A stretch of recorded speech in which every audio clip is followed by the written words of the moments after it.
What's up? What's up? What's up? Out here in this BIH. How y'all feeling? How y'all doing? How you swimming? What is going on with you folks out there in La La Land? Let me know who's in the building today.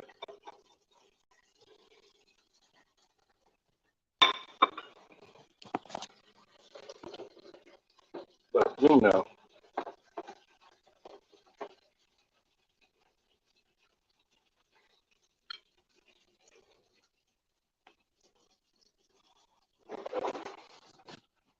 I didn't play the music today, so I'm wondering why everybody's flipping back and out.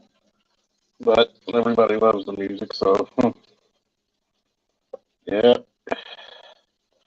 Finally seeing BGS, go up live yesterday. Finally seeing one today about body count and delusions.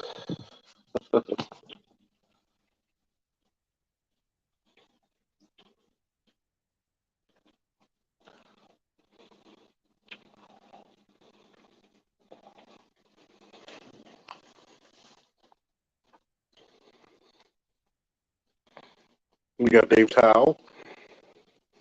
We got Angry Black Man in the building. Yeah.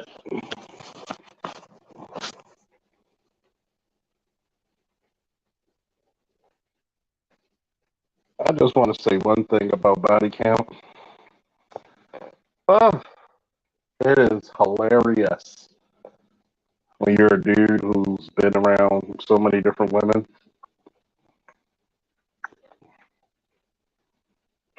There's so many things in the world that makes you think and makes you ponder as well.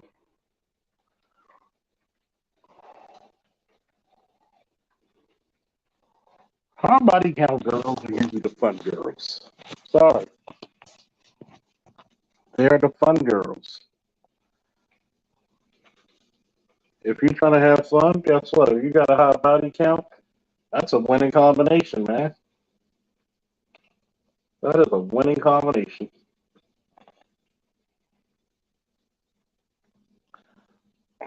But if you're trying to settle down for a life, that is so dangerous.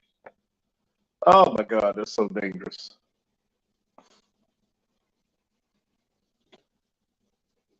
But you know what it really boils down to? A lot of guys do not believe or want to know what female sexual nature is like. A lot of guys don't like that. A lot of guys are phobic. Even in a red pill space, a lot of guys do believe that females don't like sex as much as males. I hate to be the bearer of bad news, but they like it just as much. Some of them like it just even more.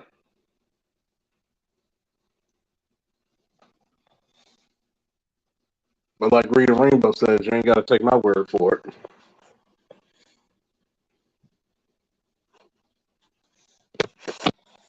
You have a natural aversion to that shit. At least some men do. Some men don't give a fuck. I understand.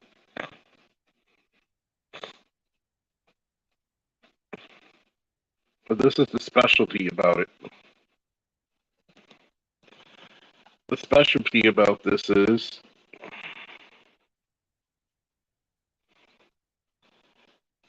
you have to understand what you want out of the deal.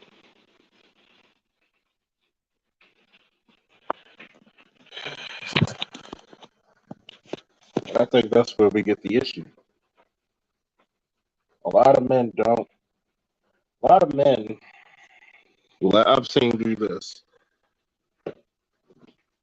Want the sex, and they mainly can only get it from the town whore, but then fall head over heels for the town whore, and then expect her to be faithful. When you know she got more bodies than Arlington National Cemetery.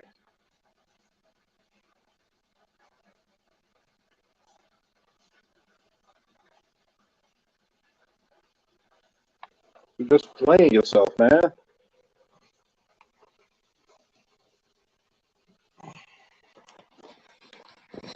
While I was watching BGS's video or live stream, there was an older black woman. It's something about when women get 40. 90% of them just don't look cute anymore. If you're a good-looking woman past 40, you're a miracle worker, man, because some of the lives some of these women live and the hard living and hard drinking and hard drugs, 35 is a motherfucker for you. All right? And they want to talk about mileage. Yes, women are cars. Yes, they are. I'm sorry, ladies. Well, men do great because men are like steaks. Women are like milk. A steak has to be aged, seasoned. Nobody likes a dry cut steak with no season. Nobody. They have to be seasoned. You have to be groomed. Think about it. How many men look better with beards? I mean, a beard transformed Drake's career, man. Shit. Bearded Drake is on some other shit, man.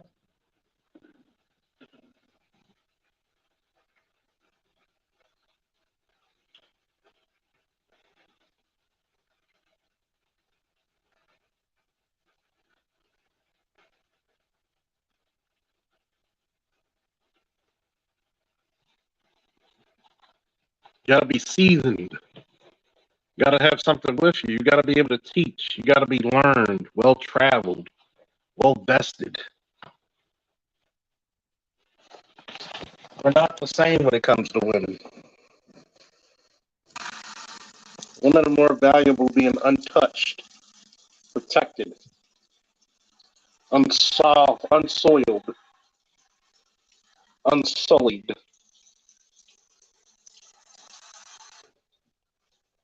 Got 21 in the building. Like, share, you know, subscribe if you're not. Donate if you feel inclined. Likes are definitely free.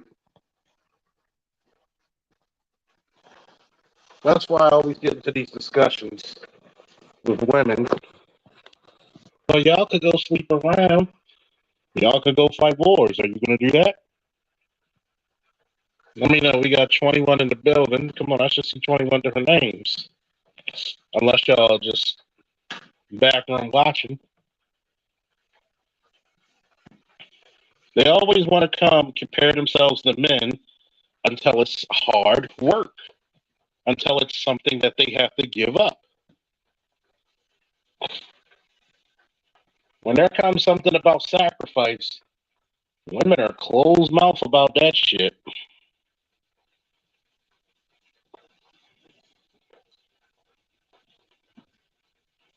You can have a lot of bodies, but guess what?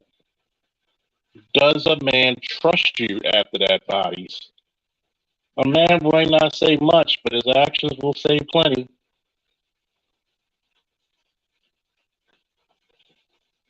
And regardless of what you think, that man is going to have aversion to you. What's up, Snowman? Hopefully you're getting better, man.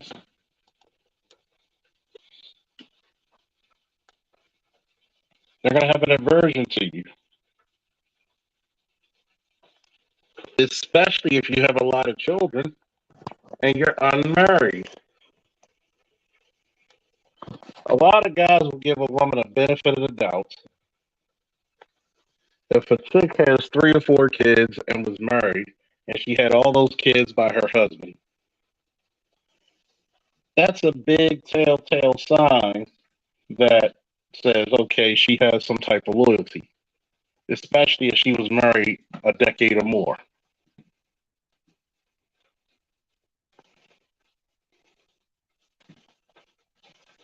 Telltale signs, man. But let you have 4 kids by 4 different fathers. That whole facts report is going to come back differently.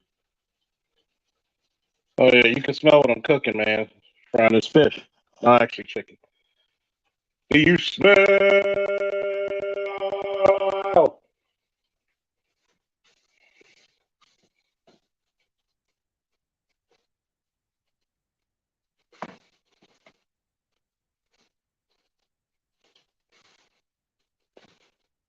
But when that whole facts report come back, and you have 4 different men with 4 different children behind you, that's going to tell a story that says you have no experience being with only one man.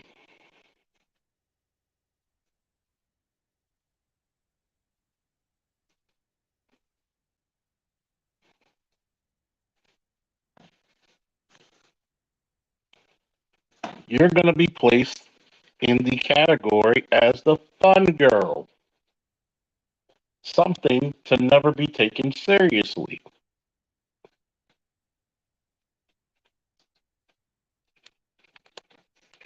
And it's a big point to a lot of women out there, but some people want to say, well, that doesn't hurt your chances for a man. And I always ask, what's the caliber of men that you date?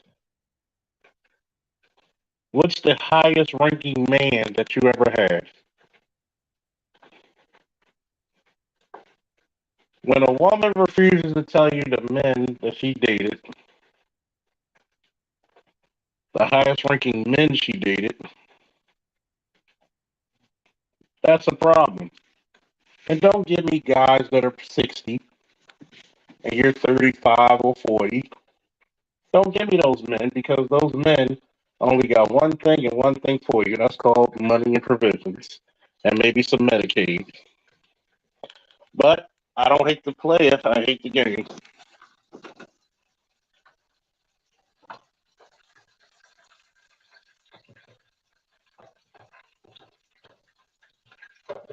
I don't hate the player, I hate the game.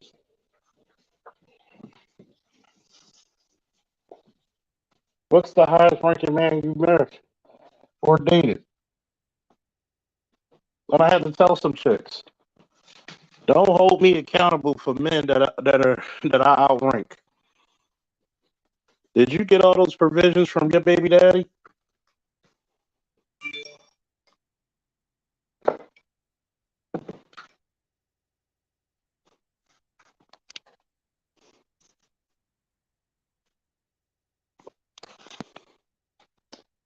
You know, that's how you know. That's how you know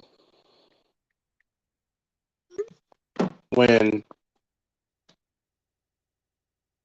motherfuckers are on some bullshit. When you're too highly paid, your superstars don't show up. The All-Star game is not just to salute, you know, players. It's supposed to be salute to the fans.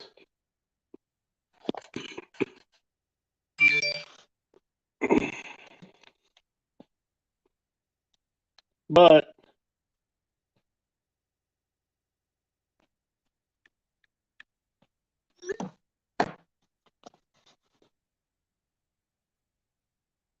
you're right. I'm Raven Knight. 304s ruin All-Star weekend because they're poaching like a motherfucker.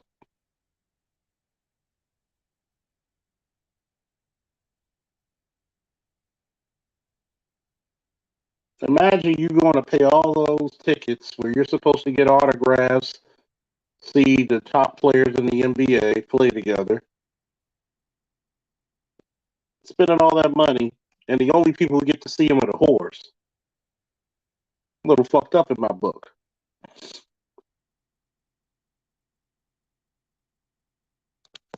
It's no difference than,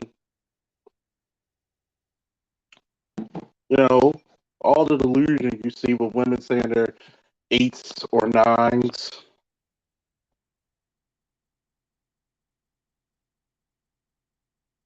What happens if fans start boycotting half this bullshit? Then you'll see a real big change to the league. because you're hurting the bottom dollar.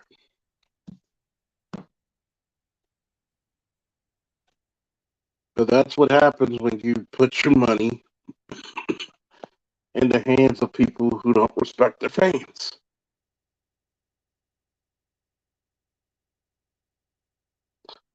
And it's no different than when men stop simping. I've always said it, there's no home for old crows. I would have to tell women, if you really wanted the best possible man you want, you're not settling. You're just seeing where you actually rank. Okay?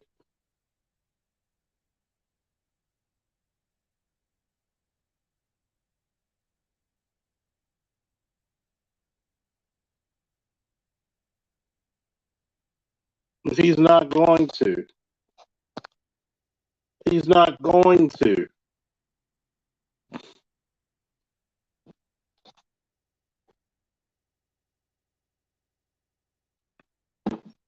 Think about this. Shannon Sharp, even though he and Mike Epps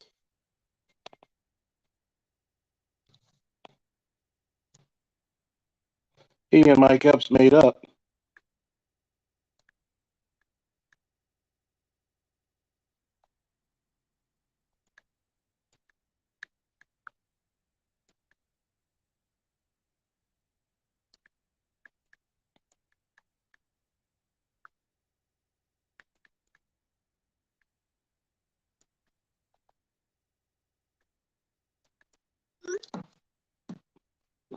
When he had a lot of smoke for Mike Epps, but then he had the same vernacular for Skip Bayless. I'll just leave it right there.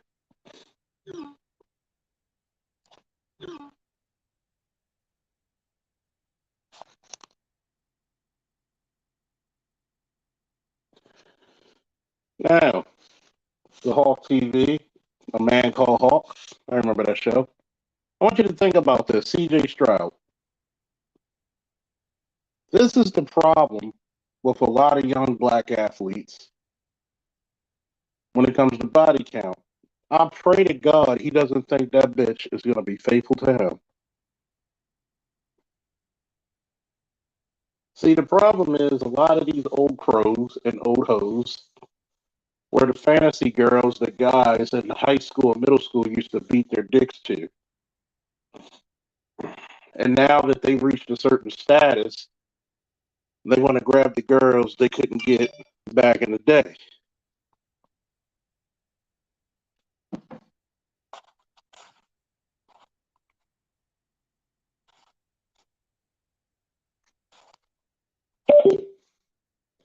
And now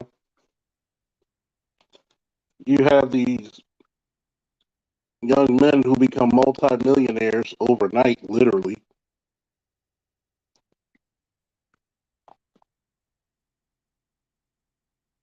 There's nothing wrong smashing her, but don't get her pregnant and don't take her seriously.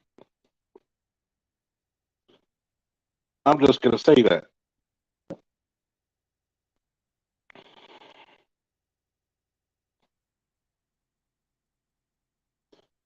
Amber likes them young the same way.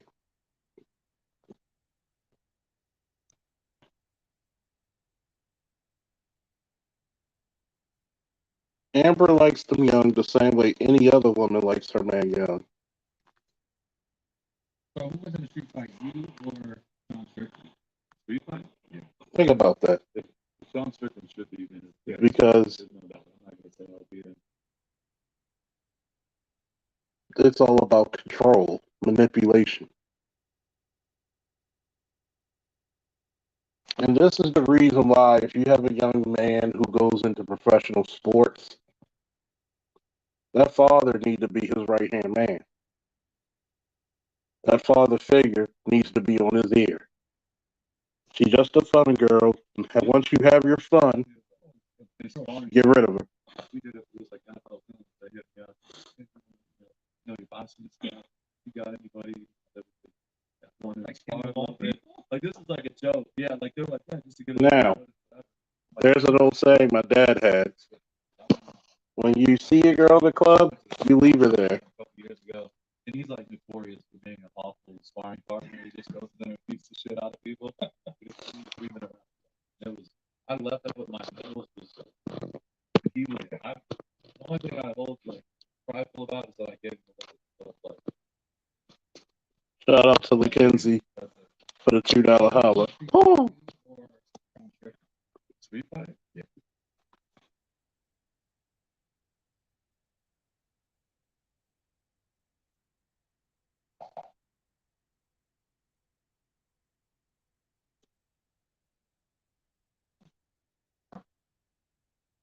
My father used to tell me, when you find a girl in a club, keep her ass there. Take her right back once you're done with her.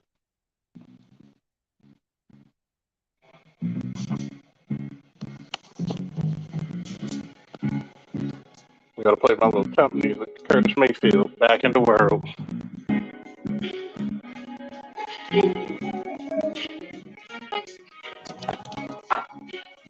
Now, CJ, I hope you just having fun with this chick. You got a brilliant career. I wouldn't trust her for shit. Wouldn't trust her for shit.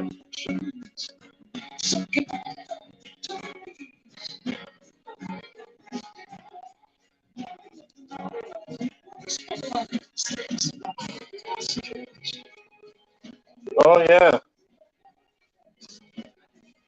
See, I got to tell a lot of you guys, man.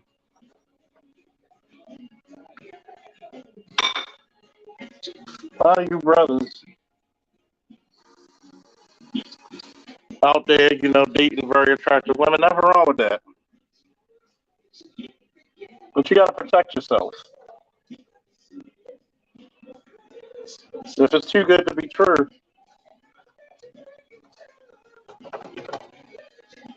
and this chick hasn't proven herself to be loyal to you, what should she do?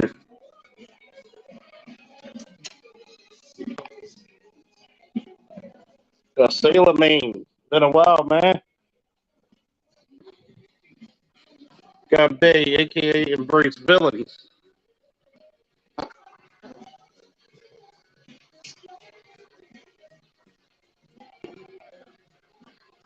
But that whole Amber Rose, CJ Stroud, you can tell the professional hoes because they're going to go wherever the money is.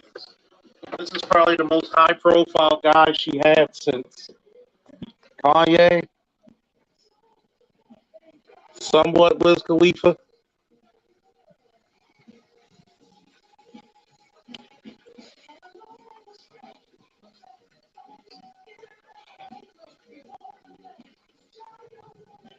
It's the money bag, money bag, money bag.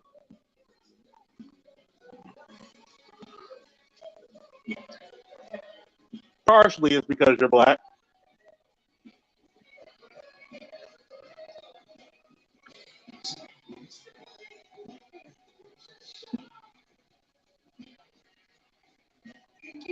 Well, that's because only Jesus forgive hoes.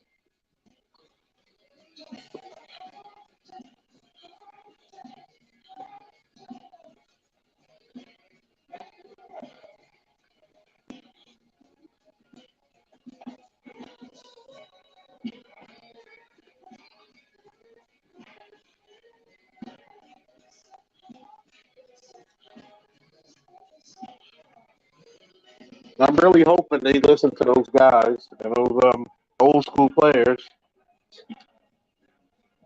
about how they're targets.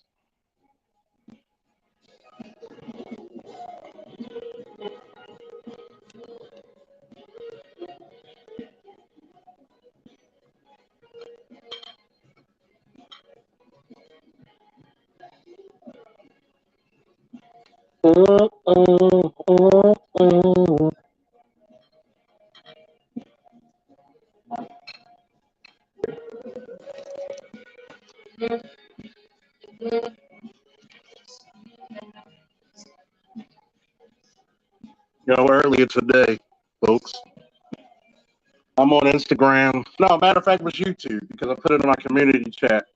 Sometimes you gotta love Brandon Tatum because he could be red pill. Can't be a cop and not be red pill at some point. Maybe even black pill. And he posted a picture stating why. Mr. DH, thank you for the $20 holler. Woo! Let me get this out there real quick. This is for my boy Mackenzie and DH.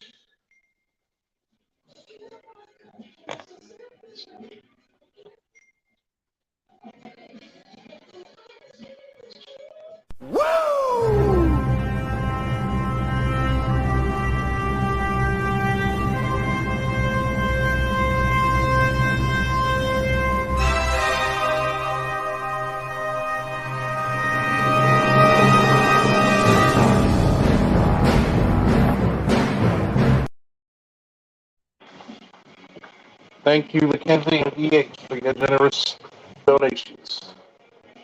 Man, I'm going to tell you, man, you need to stay away from Strauss. Strauss has a promising career. That boy can ball.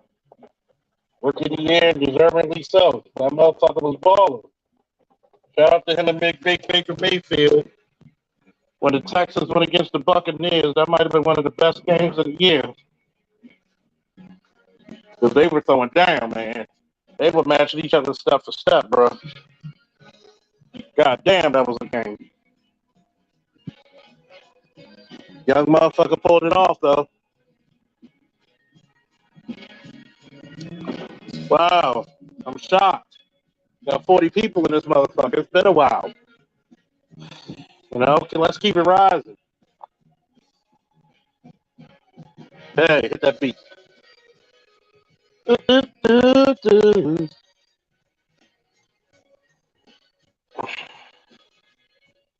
Oh, Sailor Man, appreciate you, man.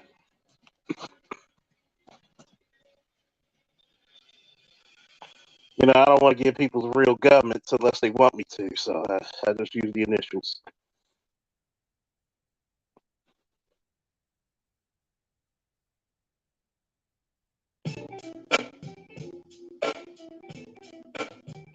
Oh, Adriana Evans.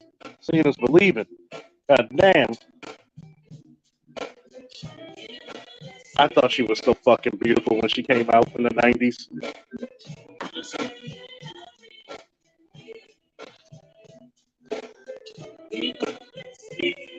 I really think that a lot of young men really need like a guy like A.L. Evans, a.k.a. Yo, Sammy Sam. Give me a couple of minutes and I'm going to bring you up, A.L. I promise you. And anybody else who wants to join. A lot of young men have trouble seeing women for what they are. I don't know if it's because their mothers don't tell them the truth or they just look at their sisters and mothers like they're innocent.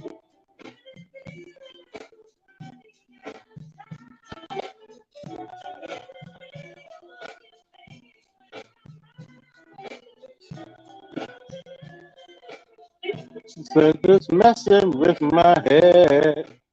Hey, and my mistakes. But no, you gotta understand this shit about, like, let me go back to the Brandon Tatum short. You had Brandon Tatum actually making some good points. When this chick talked about you shouldn't be with a high, oh, Tiger Creation. Oh, okay. How you doing, man? Don't forget to support not only the show, but also the show, man. He's a manosphere content creator in need, just came from surgery. Try to whatever you got. If you're gonna donate to me, at least try to split it in half for him. You know, he's falling on some hard times health wise and he's picking back up. Look out for the brother. He's a good brother, especially if you guys love sports. You need to go to his show, especially early in the morning with Cole Johnson.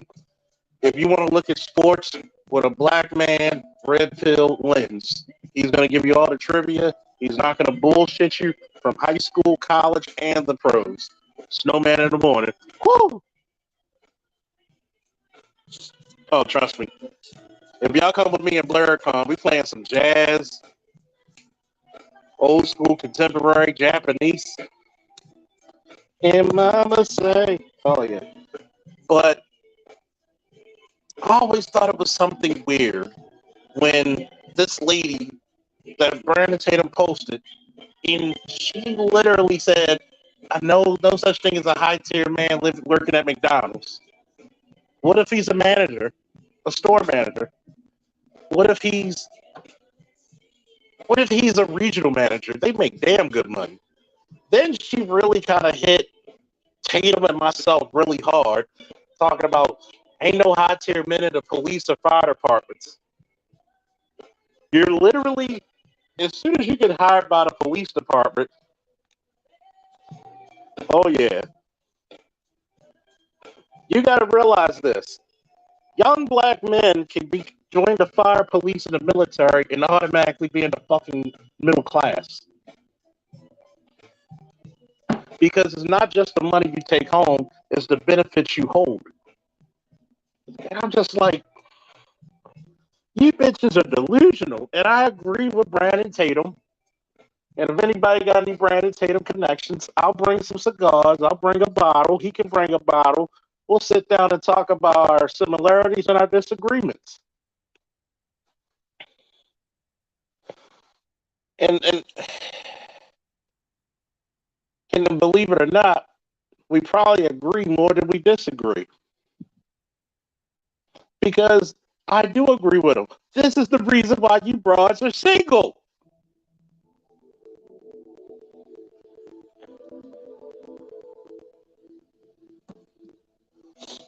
This is the reason why you brought. It's kind of funny. Phyllis Hyman just came on, Living All Alone. This is the 2024 theme song for all of you broads out there who don't live in reality. I can't stop this feeling all alone. It's true. I just got off the phone with my friend. She coming home from work. And even she said how ridiculous some of these women are out here. If I'm dealing with a man, he's got to make six figures. And we all know that when they say six figures, they don't mean 100,000.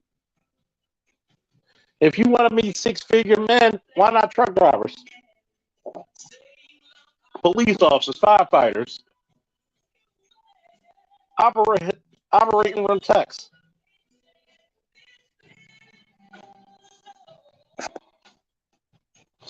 Sailor Man said, excuse me, Sailor Maine, my best friend's brother, who's in the late 30s, actually works at Burger King in South Carolina, and he isn't the manager either. I mean, in his late 30s. I really want you to think about that. And of course, they're talking about black. You let a white boy come in there and make it $15,000 a year, and then she'll take him like nothing, just to parade her white boy around. Whoa, I can't stand this feeling all alone.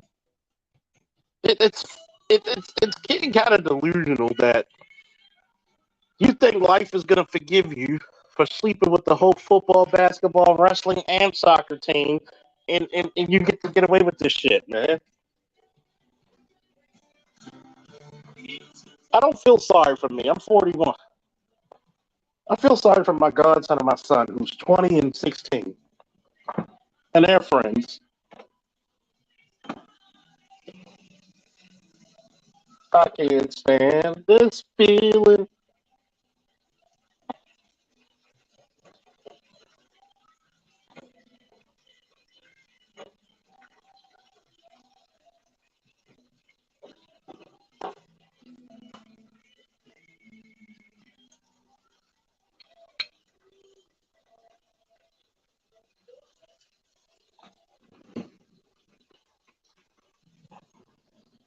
So I bought a bit more.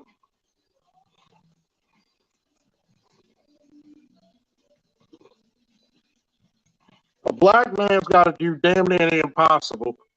He's got to pull the fucking sun by chains, make 6 figures a second,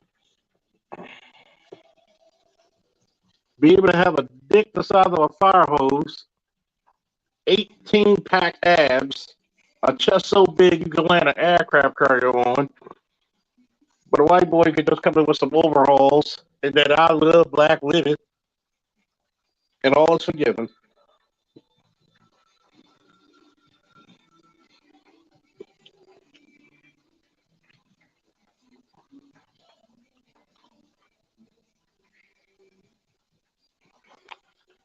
But they want to talk about body counts. Election time, we don't need a vote. We need to recount some of these chicks' body counts.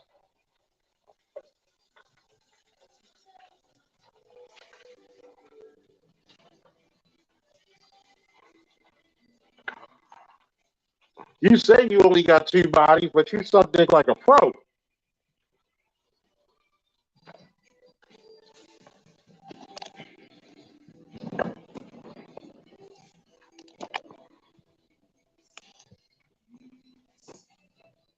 You get these chicks out here talking about they want to express themselves.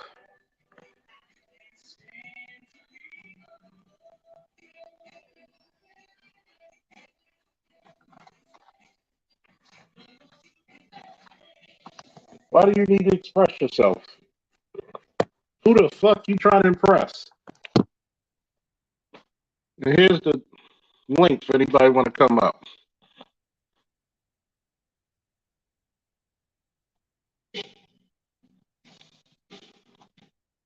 Oh shit, I'm Rick James, bitch. Baddest motherfucker all. Moonshine.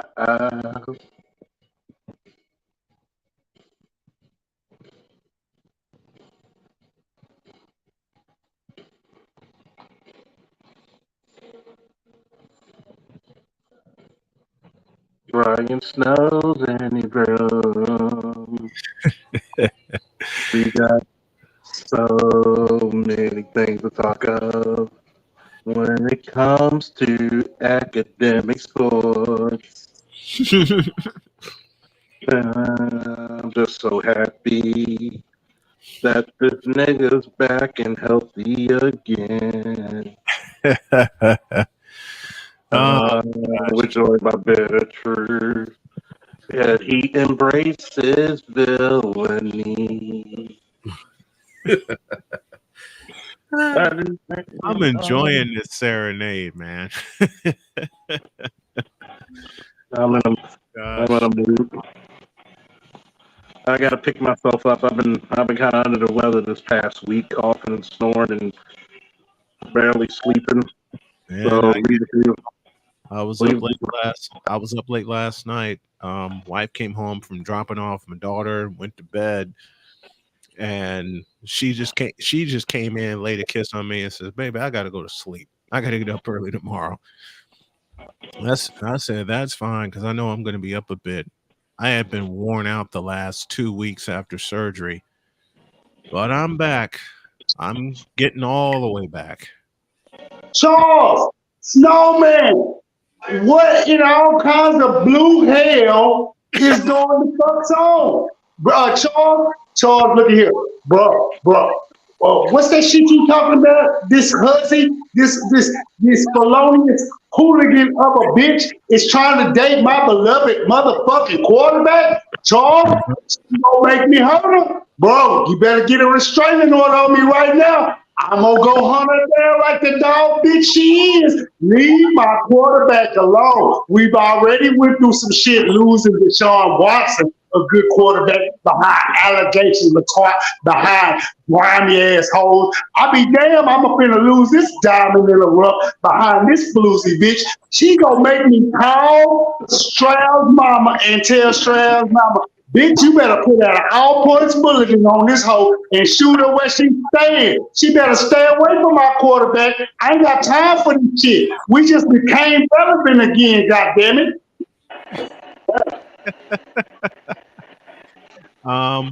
So how do you really feel about the situation? Charles, you remember the I don't know who said that AL is Yosemite Sam, but there's a clip that I'm trying to find. Blame it on BGS. Blame it on Boss. He did it.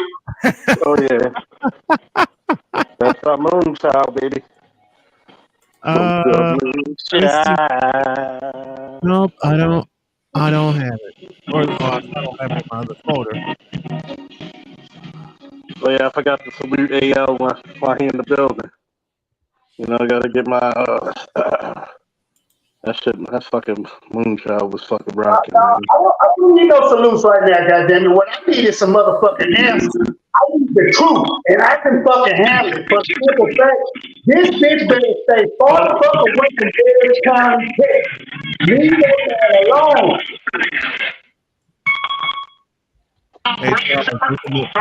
Hey, Charles, look at the studio. All you skunks clear on.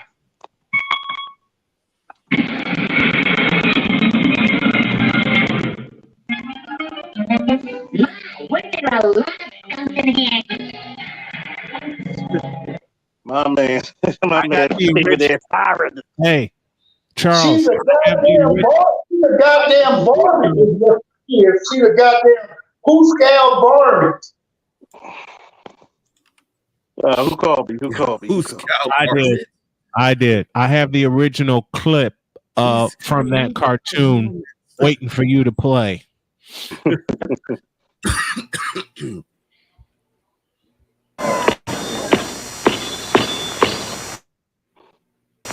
Yosemite Sam! It's Yosemite Sam! Yosemite Sam! Yosemite Sam! The roughest, toughest He-Man, stuffest hombre has ever crossed the Rio Grande. And I don't mean Mahatma Gandhi. Now all of you skunks, clear out of here!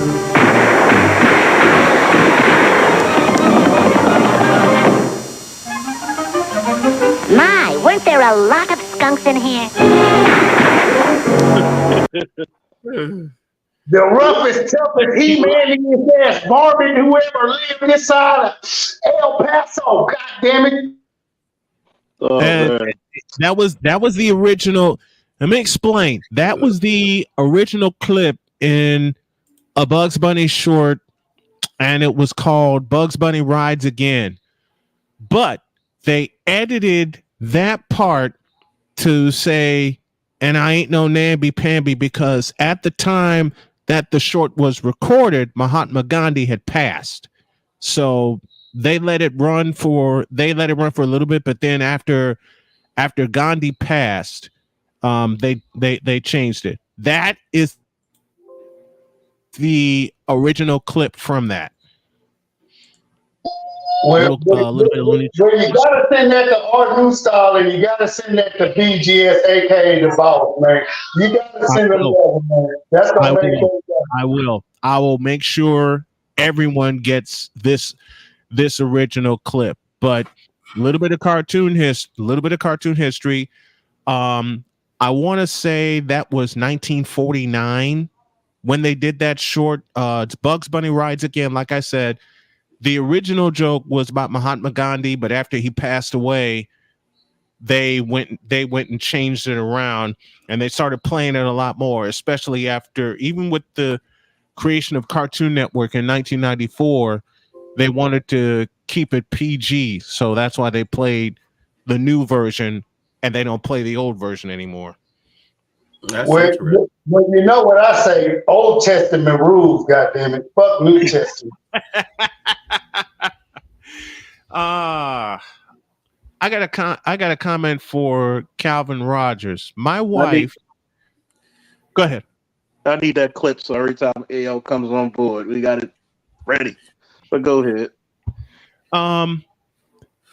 Calvin wants to tease me because my 49ers lost with 3 seconds left in overtime in the Super Bowl.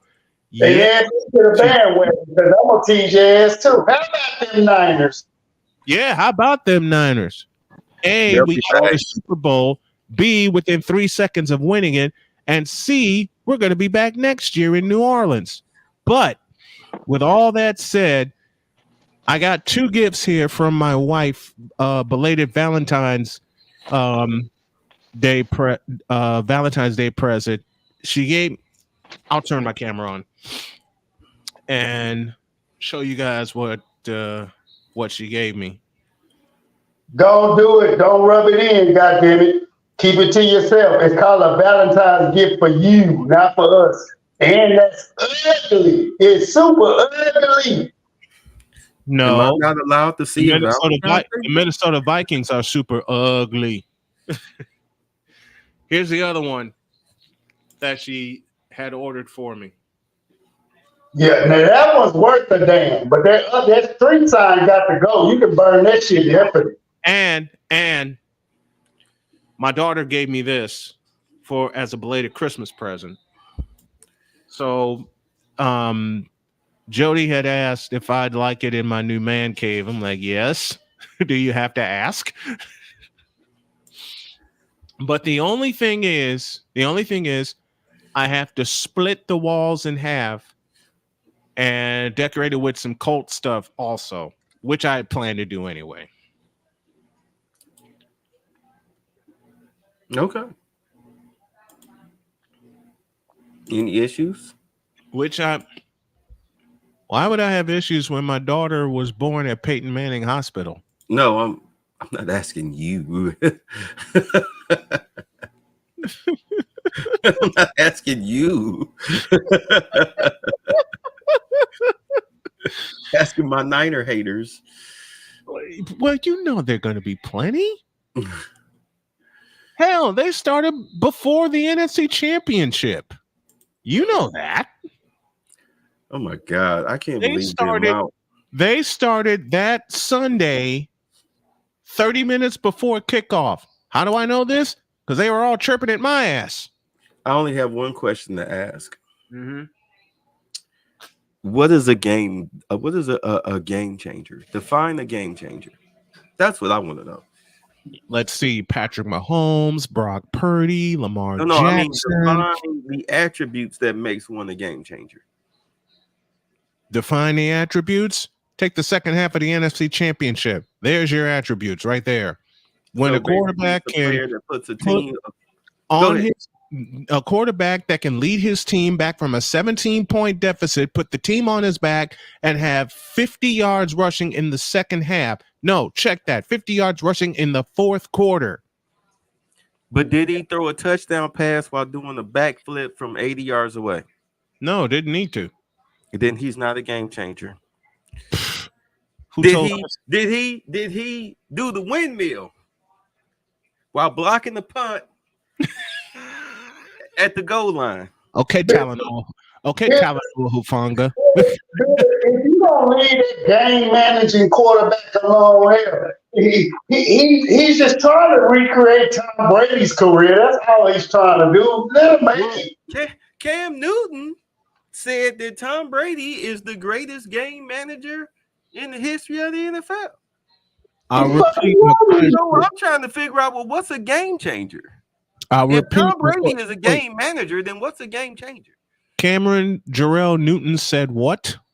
He said Tom Brady was not a game changer. He just said that Tom Brady is the greatest game manager of all time.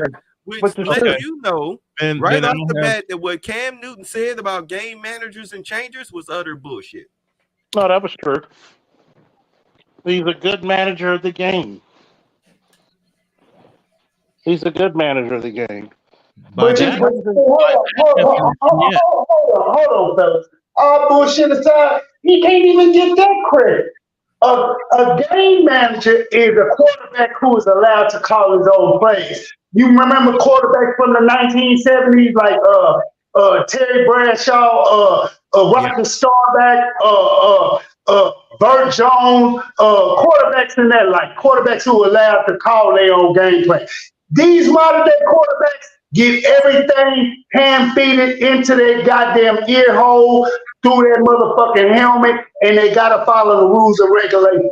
Now, only the elite game managers are allowed to what we call, audible, Peyton Manning type, so really, in all essence, Brady, he was just running a script that was sent through his fucking headset. That doesn't make him anything more, anything less, because we don't see quarterbacks like that anymore. Quarterbacks who literally call their own fucking plays. Cut the shit. You can't even give them even attempt to try to put a label like that on a Tom. So I the agree game with changer what has to call their own plays. A real quarterback calls his own plays. Then you haven't seen that since the 1970s. Cut the shit. Bernie Kosar used to call his That's own wrong. plays. Bernie Kosar called his own plays Dan for Marino 15 called his own seasons. plays. Jim Kelly called his own plays. Each one of those quarterbacks, do they got a winning Super Bowl record? I rest my case. So they're not game changers? No. They're just fucking wait. You said wait. Hold on. Just a moment. Wait, let's figure out where the goalposts. Wait. Let's see where the recent quarterback y'all brought up. One at a time. Gentlemen, didn't even make it. Even with a Super Bowl championship. And you call those quarterbacks who call plays, cut the shit. No. Real quarterbacks who call plays, they live and die by what the fuck they fucking decisions were. Okay. They didn't have scapegoats like head coaches, offensive coordinators, shit like that. They had to eat that shit. If Tom Landry gave Roger Staubach a game plan Monday through Friday, this is what it is. And come Sunday, nigga, you calling and play. And he had to call and play. Let me respond to Bad Black Gamer talking all this ballyhoo about Tom Brady. I will tell you the difference between Tom Brady and Joe Montana and why Montana is the greatest to ever do it. You're talking about he has a ring on every finger from 3 separate decades. Truth. And 2 different teams to a championship. Truth. But the biggest difference between Montana and Brady are 2 plays. One done by Montana and his team, and one done by the officials. Of course, I'm talking about with Brady 2001, the Tuck rule. And here's the thing about that Tuck rule game. We've never seen that rule since that snowy day in 2002 in Foxborough, Massachusetts. Period. That's what Tom Brady's career got launched because of a call that was incorrect. Can we take all of it back? No, it happened. His 20-year career and everything, 22-year career, I beg your pardon, and everything within it happened. All right? Give you that. But if you want to define who the GOAT is, you take Tom Brady off the list because he got a huge assist from the officials who got that call incorrect.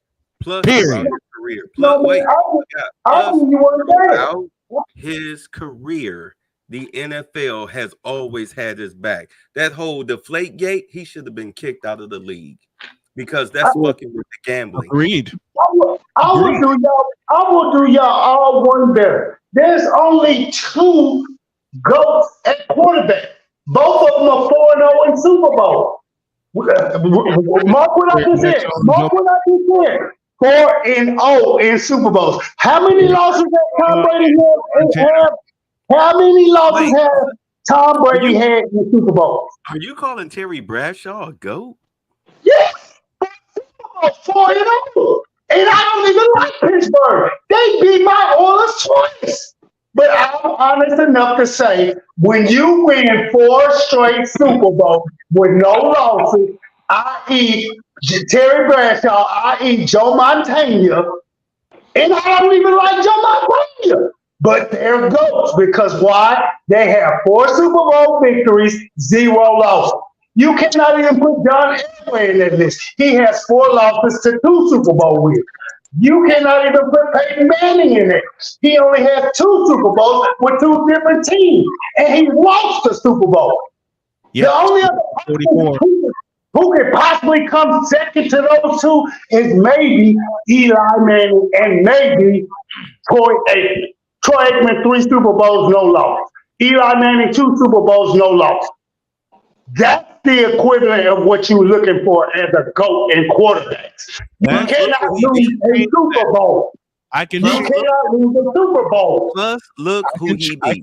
I can change one criteria of that and give Joe Montana, listen to me carefully, a slight edge. Here it is. Every record Terry Bradshaw has set, or I should put a caveat in there with a very key word. Every significant record that Terry Bradshaw has set, Joe Montana has broken. Facts. And I put the key, and Andy Mahomes out here like Thanos. I hate to say it because Lamar Jackson still hasn't used his superpowers. True, but Andy Reid is not the greatest coach of all time, nor is Bill Belichick. Bill is the coach of all time, and that's the godfather of the West Coast offense, the late, great Bill Walsh. I got to say something about the Lamar thing. Go ahead. What happened during the AFC Championship was their refusal to let Lamar play like Lamar. You know what? I agree with that. But part of that credit, Charles, goes to the Kansas City defense because they boxed him in between the numbers. Lamar, they boxed him in between the numbers, but you know what happened? He started finding holes in that defense. Mm-hmm. Yeah, by throwing it. Throwing it. He would fake like he's going to run and throw it. Yep. What's the DT from the Chiefs? Chris Jones. Who you talking about? Spagnuolo? Chris. Are you talking about the defensive end, Chris Jones? Yeah. Even he said Baltimore was the toughest team in the league. Mm-hmm. Let me put it to you this way. They didn't let Lamar play like Lamar. They didn't play to dance like you're going to dance. Ask Charles Faulkner. I want you to do this since you're a sports guy. Charles Faulkner gets back in wrestling shape. He's going for the national title to get to the fucking world team. What is Charles Faulkner's strategy? Go ahead, ask that question. What is your strategy, Charles Faulkner?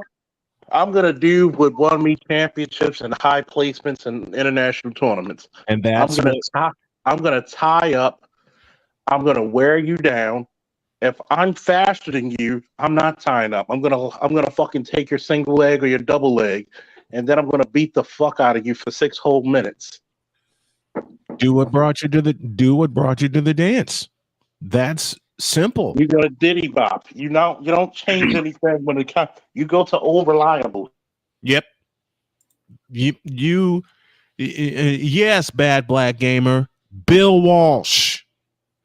He coached at Stanford twice. He brought an offense to the league via the Cincinnati Bengals, mind you. Yeah. Because remember, he was an assistant with the Cincinnati Bengals for years until Carmen Policy came calling in 1970. 79. 78, 79. No, 77. 70. It was 77. 76, 77. It was 77. That's when Bill Walsh arrived and turned, how did Eddie DeBartolo put it? He turned San Francisco from downtrodden into Camelot. And that all began with instilling the West Coast offense. But you can have the greatest offense ever, but if you don't have the people to run it, then you don't have much of an offense. I.e. Montana to the West Coast offense. And later, Steve Young. Because remember, you got to have... Bill Walsh brought Steve Young in to take Montana's play. He absolutely did, because Montana went through 2 back surgeries. One in 1985 and the next one in 1986. Courtesy of the Bears and the Giants. Courtesy of the Bears and the Giants. The only two times he got his dick put in the dirt was because of the Bears never put Montana's dick in the New York football Giants. AL, let me stop you. You're incorrect when it comes to the Bears because the Bears never put Montana in the dirt. The New York Giants did 3 separate times. Yeah, the Bears always got smoked. You must have forgot the 83-84 season where y'all barely beat them, but they put it. You mean the strike year? Look. The strike year? You talking about the 83 strike year. Listen, 1983, January of 84, we lost to the Washington Redskins on a bullshit pass interference call with 30 seconds left in the fourth quarter, and Mark Mosley walked us off. The Bears never, ever, ever put Montana in the dirt. The team that kept burying were the New York Giants. And they caused 3 significant injuries to Montana's back. Twice he had surgery. The second time he had back surgery in 1986 is when they pulled the trigger to get Steve Young, and Steve Young was brought in for one reason, to replace Joe Montana, because Bill Walsh told him, I don't think Montana's going to make it back from the second back surgery. And lo and behold, not only did Montana make it back from that surgery, 6 years later, he had his second back surgery in 1986, and he was expected to miss the rest of the season. Montana said, not only did he make it back, he made it back in less than 5 weeks. And won 2 Super Bowls. Absolutely. Within 6-year span, before Steve Young was even given a sniff. Because the final thing that finally knocked Montana out was an elbow injury. During the preseason. It was the third game of the preseason. No, what knocked Montana out was a hit by Leonard Marshall. No, I meant from the 49ers. When Steve Young was finally given the reins, Montana was out because of a freak injury in preseason, remember? No, that was the same year Steve Bono had to come in and save the season. Montana played one game the following year, that Monday night game, and then he was against the Lions, and then he was off to Kansas City. But that was 92. Yeah, that was 92. Montana was injured in 90 from a hit by Leonard. The 90. Oh, you talking about the NFC Championship game? Absolutely. But he was fine. He was fine the following year. 91. Remember, 91. Was when he got hurt in preseason. He had that freak injury. It took him 2 years to come back. It took him till 92 to come back. Mm-hmm. And then they traded him to Kansas City. So in 93, 94, he played for the Chiefs. Yeah. Right. And 94 was his swan, and 95 was his swan song. But besides the elbow injury, the biggest thing lingering on Montana was the hit from Leonard Marshall from the NFC Championship game. That's the biggest reason, actually 2 reasons why the 49ers lost that NFC Championship game. Talking about January 13th, 1991. A, Leonard Marshall's hit on Montana with less than 5 minutes to go in the fourth quarter. And if you rewind that earlier, B, a fake punt run by one of my good friends in broadcasting now, Gary Reasons. They don't run that fake punt, the Giants don't win. They lose that game. They don't run that because early in the midway through the fourth quarter, even though the 49ers defense was playing lights out, the offense was stuck in the mud. Thank you, Jim Durham. The offense was stuck in the mud because that Giants one more time. You remember that touchdown by John Taylor? 67 yards. You know, I never saw the end of that play. He made the catch when he spun around and broke that tackle from Everson Walls. He was gone. It was over. I was running through the apartment. I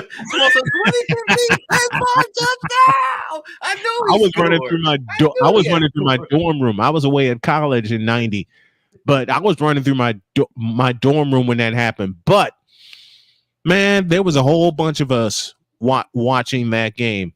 A lot of us rooted for the Niners. A lot of others rooted for the Giants.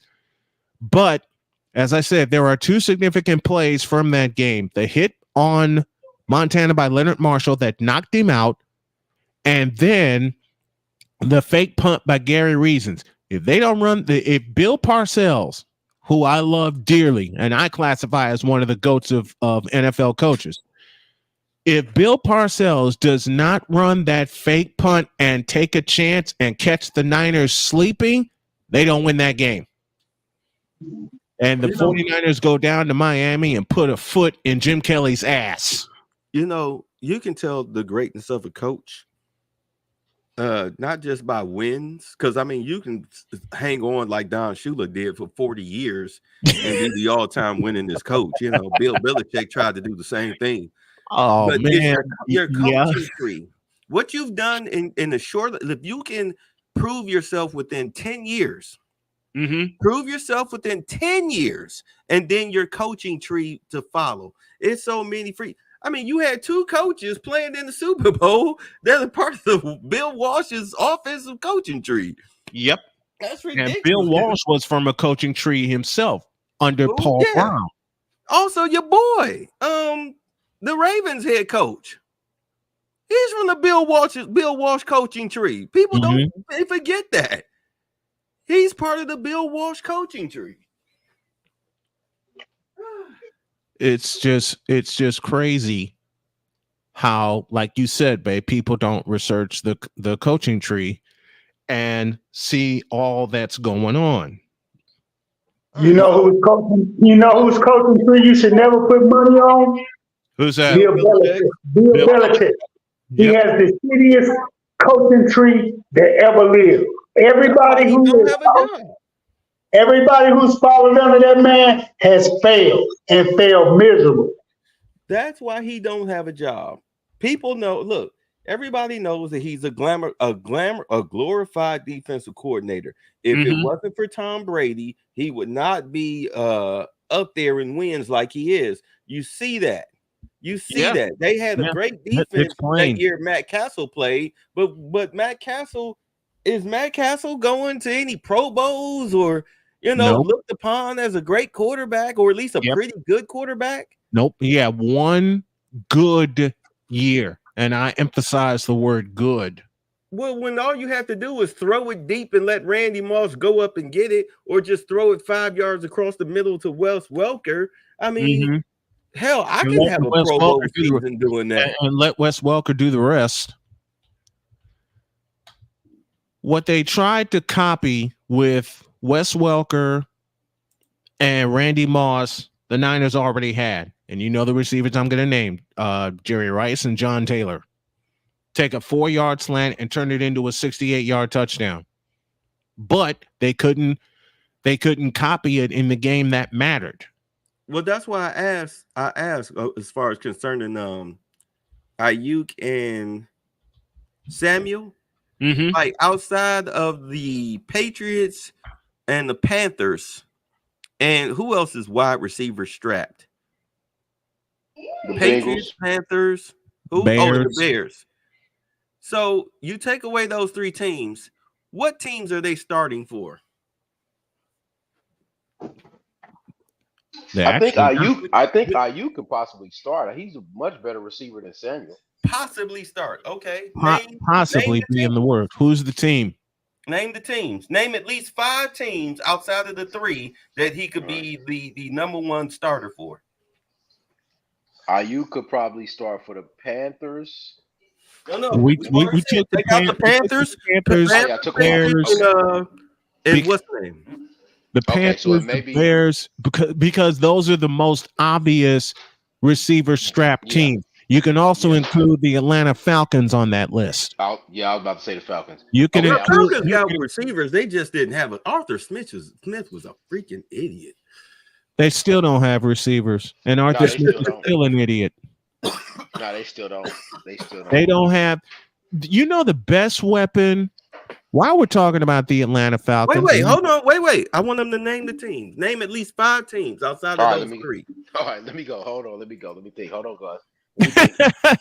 Hold on, y'all gotta give me a second now. Hold on now, man. Time's up, KP. Brandon Ayuk, he's decent, but like you said, he's probably not a 1. But they paid so much money to Debo to be what he is, and he doesn't get any separation. Exactly. That game showed you the separation he doesn't get. So I don't know why they paying him $20 million. He's a glorified running back. That's all he is. You're right. He's a glorified end of he's an end of The Hog TV just said the perfect team where IU could, and I emphasize the word could, be a starter. Washington Redskins. No. No. Who you got out there? Actually, yes. McLaurin and the other guy. Yeah, Terry McLaurin. You got McLaurin and the other dude that's out there balling. So let's take. Actually, he could go to Washington and start. Okay, so he's saying, now we nixing the Panthers. So you saying Brandon Ayuk can start? Two wide receivers do not conjure up Pro Bowl this, first team that. Nothing in your mind when you call those two wide receivers for Washington out. Nothing. Wait. So yeah, he could go there and start. This is fun. Tell him. This is fun. Tell him. Okay. You're actually thinking about getting him, but I don't want him. The other receiver I want is Mike Evans to go alongside of Nico Collins when we get Tank Dale back, and we'll be good because we got Mitchie and we got another Mitchie and Brown coming off, so that'll solidify. Did you say? I want to be sure I heard you right. Did you say Mike Evans? Yeah, that's who the fuck I'm targeting for our squad. We already got that. We already got that in Collins and in what you call it. I need this motherfucker to come on and leave Tampa Bay, bring his ass back to Texas, and come play for us. Yeah, good luck with that. Oh, we got the money. We got the money. So the luck is good. We're good. I know y'all have the money. I know you got the ownership in place. You have a problem though. What's that? Baker Mayfield is your quarterback. Baker Mayfield is not my quarterback. CJ Stroud is my quarterback. and he's think about this, gentlemen. Think about this, gentlemen. He already got his ring in Tampa Bay. He knows the kind of money he's commanding from Tampa Bay. Tampa Bay is not ready to pay because they got to take care of Baker. Baker was on a free agent deal. They gotta solidify. They gotta solidify Baker. You know what? We're talking about Ayuk, and I don't think Ayuk is going to leave. He can't leave, not this year anyway. Here's a question. Will Justin Jefferson be a Viking when the season starts? My answer is no. No, he will not. My answer is no. I see him going to play for. I see him going to the Patriots. You got to take him and the wide receiver from Buffalo are two divas who want the ball, want it to be all about them, don't understand this is football, not basketball, bitch. You need other motherfuckers on the field to help you. But when you constantly asking for the ball like they're asking for the ball, those two wide receivers are nothing but distraction. So anywhere they go from here on out, they're only going to be mercenary assassins paid to play 1 or 2 seasons time. Because those two wide receivers, Jefferson and the one in Buffalo, they full of shit. Too much talent and don't realize they're playing team fucking ball. I think he's referring to Stephon Diggs.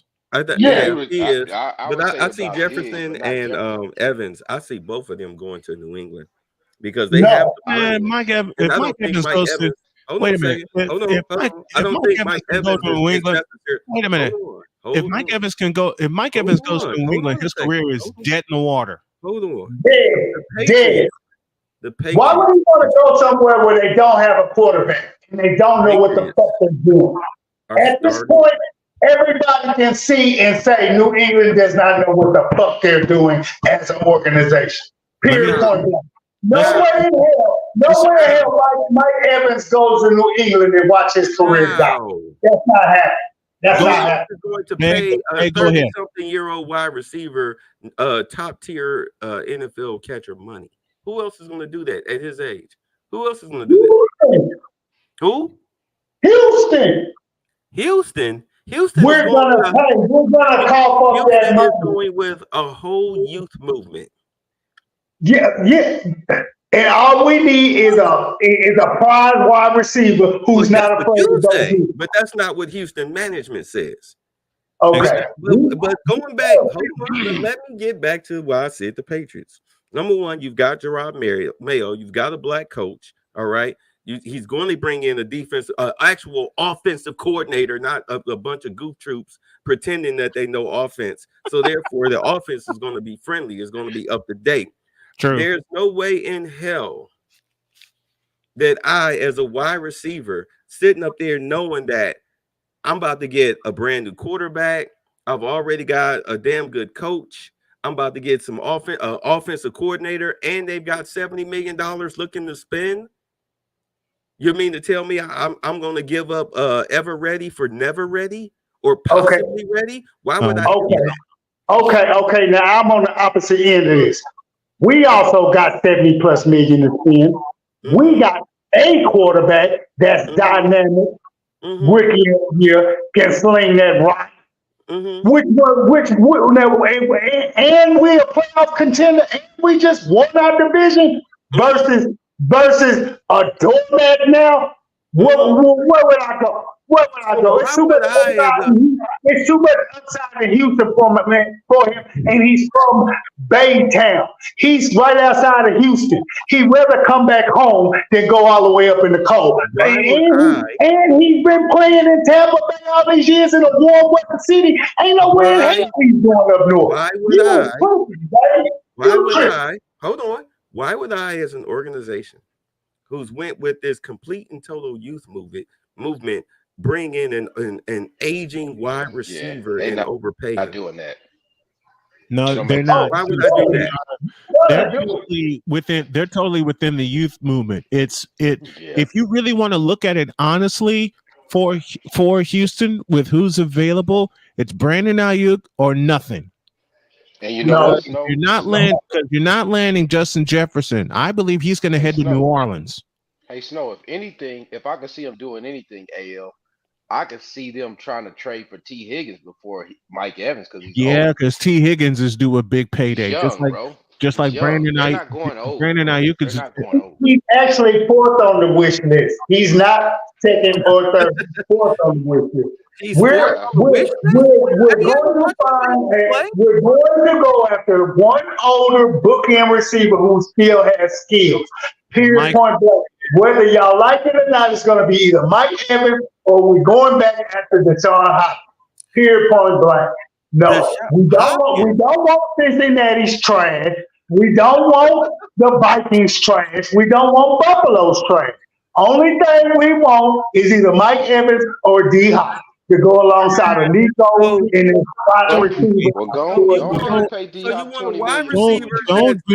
Don't do D Hop again. Wait. You want a wide receiver that will never play for your organization again, and that would be DeAndre Hopkins. You want him to come back, and you want an aging, overpriced veteran wide receiver to come in and upset your apple cart. Now, when you slam T. Higgins, that lets me know you probably never watched the Bengals play. That dude is a third tier wide receiver. No, he is not. T. Higgins is a bona fide starter. What did he do last year? What did he do this past year? Did you not see the games that he was in when they lost? He didn't even go the whole season. He didn't even go the whole season. My team with this. Hold on, guys. Right there in Ohio. That's where he can. One at a time, please. One at a time.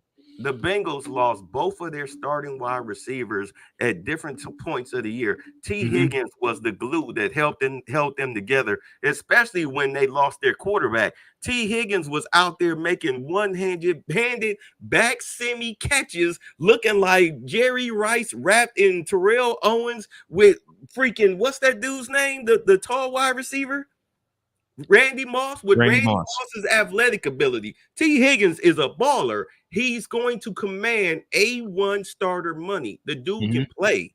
It's just that Jamar Chase and the other guy. Who's the other guy? Jamar Chase and Tyler Boyd. Them dudes are just. Those dudes are phenomenal. T. Higgins is also phenomenal. It's just that they're just better. The Bengals don't go to Super Bowls and AFC Championship games with scrubs now. If they had an offensive line, they'd have won at least 2 of them. Since that Super Bowl, where have they fucking been? Oh, don't worry. The AFC Championship game, and they barely made it. They almost made it to the playoffs with their backup quarterback. No, they did. Yes, they did. What are you talking about? What are you doing? Wait. They did not make the playoffs this year. It's either make or don't. Made the playoffs. Almost is only good in hand grenades and fucking a horseshoe. Okay, hold on. Wait. Where's my Google? I didn't. I think Houston won the AFC South. I think Baltimore won the AFC North. We know that. I believe Buffalo won the AFC East. Yep. We know. I believe Kansas won the AFC West. Where the fuck was Cincinnati? Don't worry, I'll wait. Wait, what year did you say? This past year. This past year, when they didn't have their quarterback for half the season, they was 9-8, man. Thank you. They almost made the playoffs. They almost made the playoffs with their backup. Quarterback. It's only good for hand grenades and horseshoes. Yeah, but the year before that, they lost the AFC Championship game. They got robbed against the Chiefs. And the year before that, they went to the Super Bowl and lost on their last play of the game to the Rams. The Rams.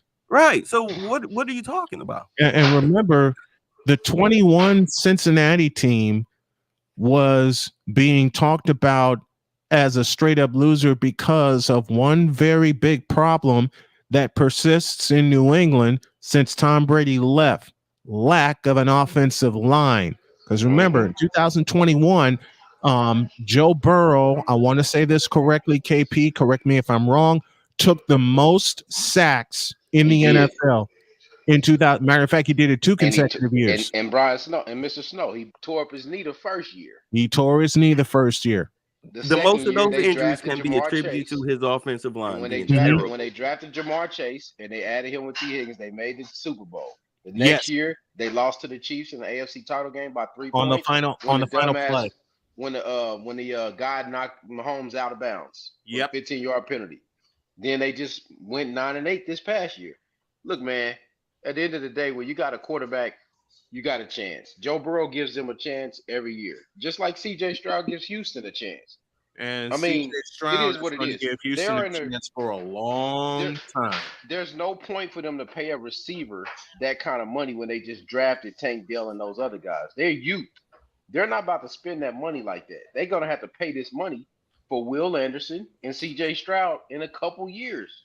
They're not about to just blow their money. So it would be a waste of. So it would be a waste of money for them to spend it on a receiver that they're going to keep. They're not going to keep beyond 2 or 3 years because you have C.J. Stroud, you have Tank Dell, you have Nico Collins, and Will the Thrill Anderson to pay.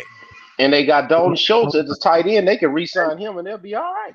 They re-signed Dalton Schultz at a cheap price, but make him one of the best tight ends in the league. Yeah, it doesn't make any sense. You got to go by what makes sense. If you look at overthecap.com, it'll show you the players that's coming off the cap, the voided contracts, and all of that. Mm-hmm.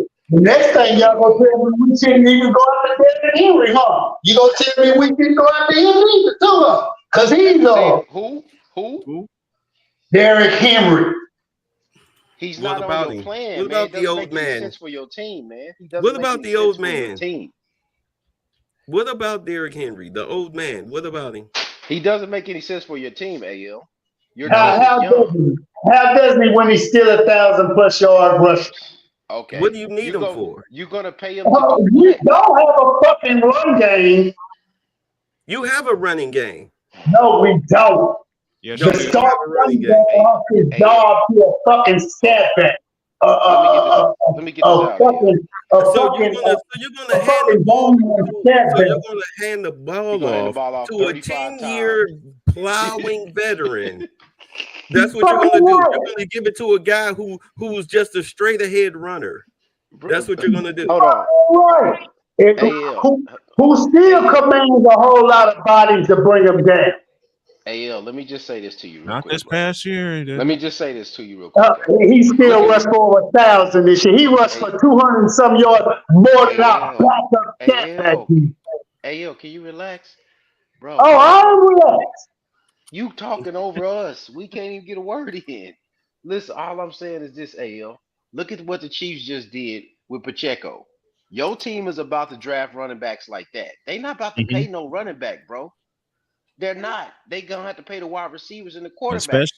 They're not paying a running back that plows ahead like that no more. He's a dinosaur, agent, especially a free agent that has that many miles on his legs from taking so many hits. Yeah, bro. They're gonna have a small running back. If anything, AL, they may pay for Josh Jacobs. They're not paying for no damn Derrick Henry. I don't think they'll pay for Josh Jacobs either because Jacobs is a version. They have their eyes on 2 running backs. One is Saquon Barkley, and the other one is Derrick Henry. And I don't even want Saquon. You ain't getting Saquon Barkley. I would actually take Saquon Barkley because the simple fact that he was just the only offensive weapon for the Giants. I mean, you see what it did for Christian McCaffrey when he got traded. Yes. When he was relieved of carrying the load for Washington, I can only imagine what that would do for someone like Saquon to be in a balanced offense. It was Carolina, not Washington, where Christian. Yeah, they paid. Hey, guys, they paid. Did I say Washington? My bad. They paid Devin Singletary last year $1.5 million at Houston. 1.5 million, man. They not about to tie up their money in no running back, bro. Teams ain't paying the running backs. And you can see that they paid him only 1.5 million because my comment is, look how they barely used him. In all truth and actuality, he wasn't even supposed to be used like that. Oh boy, Pierce went down after week 4. He stepped in and he was scatbacking his way up and down field sparingly, but he only had 2 games really of over 140 yards. He scrounged together 870 some yards this year as being a scatback. Bro, we need a running back. You're not going to get it in Derrick Henry. You're not going to get it in Derrick Henry. You're either going to get it in free agency, you're going to get a young free agent, or it's going to be the draft, but it will not be Derrick Henry. He is way too old. Derrick Henry is a backup. He is a backup running back. He is not a starter anymore. They're not paying them like that, bro. Cincinnati is talking about cutting Joe Mixon because he makes $8 million. Like, bro, they not about to pay them running backs. DeAndre Swift made 1.75 last year. And he ran for Philadelphia yards. And Philadelphia fucked up by not using him correctly. Hell, we worried about whether Nick Chubb coming back. And that's coming off an injury. Yeah, he about to get cut. A serious injury. Yeah, bro. He done did the same injury twice. Man, they not about to pay the running back. Same injury he had at Georgia. Yep. And look, I'm gonna tell y'all his contract right now since I'm looking at it. He got 10 million. He got 11 million due next year. Who, Chubb? Yeah. Chubb got 11.7 due next year. And he be 29 right now, coming off that injury. They about to cut him. And the Browns need cap space. They 30 million over the cap. They need cap space. Because of that contract they signed with Watson. Deshaun Watson, yeah. The only way they can free up some serious cap space and not kill their team is if you have to extend Deshaun Watson's contract by at least 3 years and then spread that money out. Zoinks. Look, and he goes for 46 million the next 3 years. Mm-hmm. Yeah. 46 million on the cap. The next And you know good well he ain't finna take no pay cut. Wait, hold on. I said it wrong. He got 46 million as a base salary, 63 million as a cap number the next 3 years. They got to spread that contract out. They've got to spread that contract at minimum 2 years, but I would say at max another 3. Just spread it out. Just spread it out. Man, and his apparently there's albatross, man. I don't know if there's well, I'm not even gonna talk about the clause, but yeah, these in all honesty, I have to be honest. If any team needed a salary cap, the second free agency began, it was the NFL. Yeah, they needed a position. Let me clarify that. They needed a positional cap. They needed a positional cap, just like in basketball? Just like in basketball. Baseball needs the same thing. They need positional caps. All right. Because it's ridiculous that you have quarterbacks out here making $300 million. Dear God. That's ridiculous. And that's ridiculous. Deshaun Watson's not going to live out that 5-year contract. He's not. Somebody's going to kill him? What are you talking about? He's not going to live out. He's not going to be able to. He got all the way to 2026, and then it goes into a void year, 2027. Mm-hmm. And he ain't gonna make it that far. And he ain't gonna make it. I wouldn't want to pay that contract out, bro. That's a horrible contract, bro. I would not take any chances with that contract at all. I have to be honest. I'd have rather have kept the picks. Yep. I'd have rather kept the picks and got a quarterback in the draft, or maybe traded up to get somebody, do a package deal. I mean, look at who you have coming out this year. Or better yet, look at who you had coming out last year. Mm-hmm. Mm-hmm. You know what I'm saying? Even the Giants didn't make a bad move with. I mean, Daniel Jones is a bad contract, but it's not as bad as that one. Right. I mean, you can eat that. You can eat that. You can eat that contract easy. You can't eat the one that Cleveland foolishly gave Deshaun Watson. You would have to start off with a rookie quarterback that's good to at least justify it. And it's going to. And the bad part is hard for them to win it. And the bad part is, who is Cleveland's best quarterback this year? Flacco. Joe Flacco. And he was sitting on his couch. Yeah, that's a shame, man. And he's 40. He's 40 years old, bro. He ain't coming back next year. Joe going back to the couch to coach high school football or something. There's been rumors that he was staying, but I don't know. Joe's going back to the couch to sit down. Yeah. Joe. It doesn't make any difference to me. All I know is that the window, as far as I'm concerned, as a Browns fan, the window was closed. We had our shot last year. Mm-hmm. We had our shot. Now, because of salary cap, we're done. The Browns killed my parlay, man, the first weekend, bro. I picked everybody right, and I picked the Browns. If Snowman's still on here, Snowman. I'm right here. All right. This question goes to you, but babe, you can chime in on it. Oh boy, you can chime in on it. This is referring to Charles' squad, Baltimore. After we seen what they done to us to stifle our running game that weekend, and they went into the AFC Championship game. Me and Charles spoke about this. We talked about this at length. And I told him that game came down to schematics. It's nowhere in hell I'm the Baltimore Ravens and I lead the NFL in rushing. That I'm going up against the Kansas City Chiefs and Spagnolia is literally daring me to run.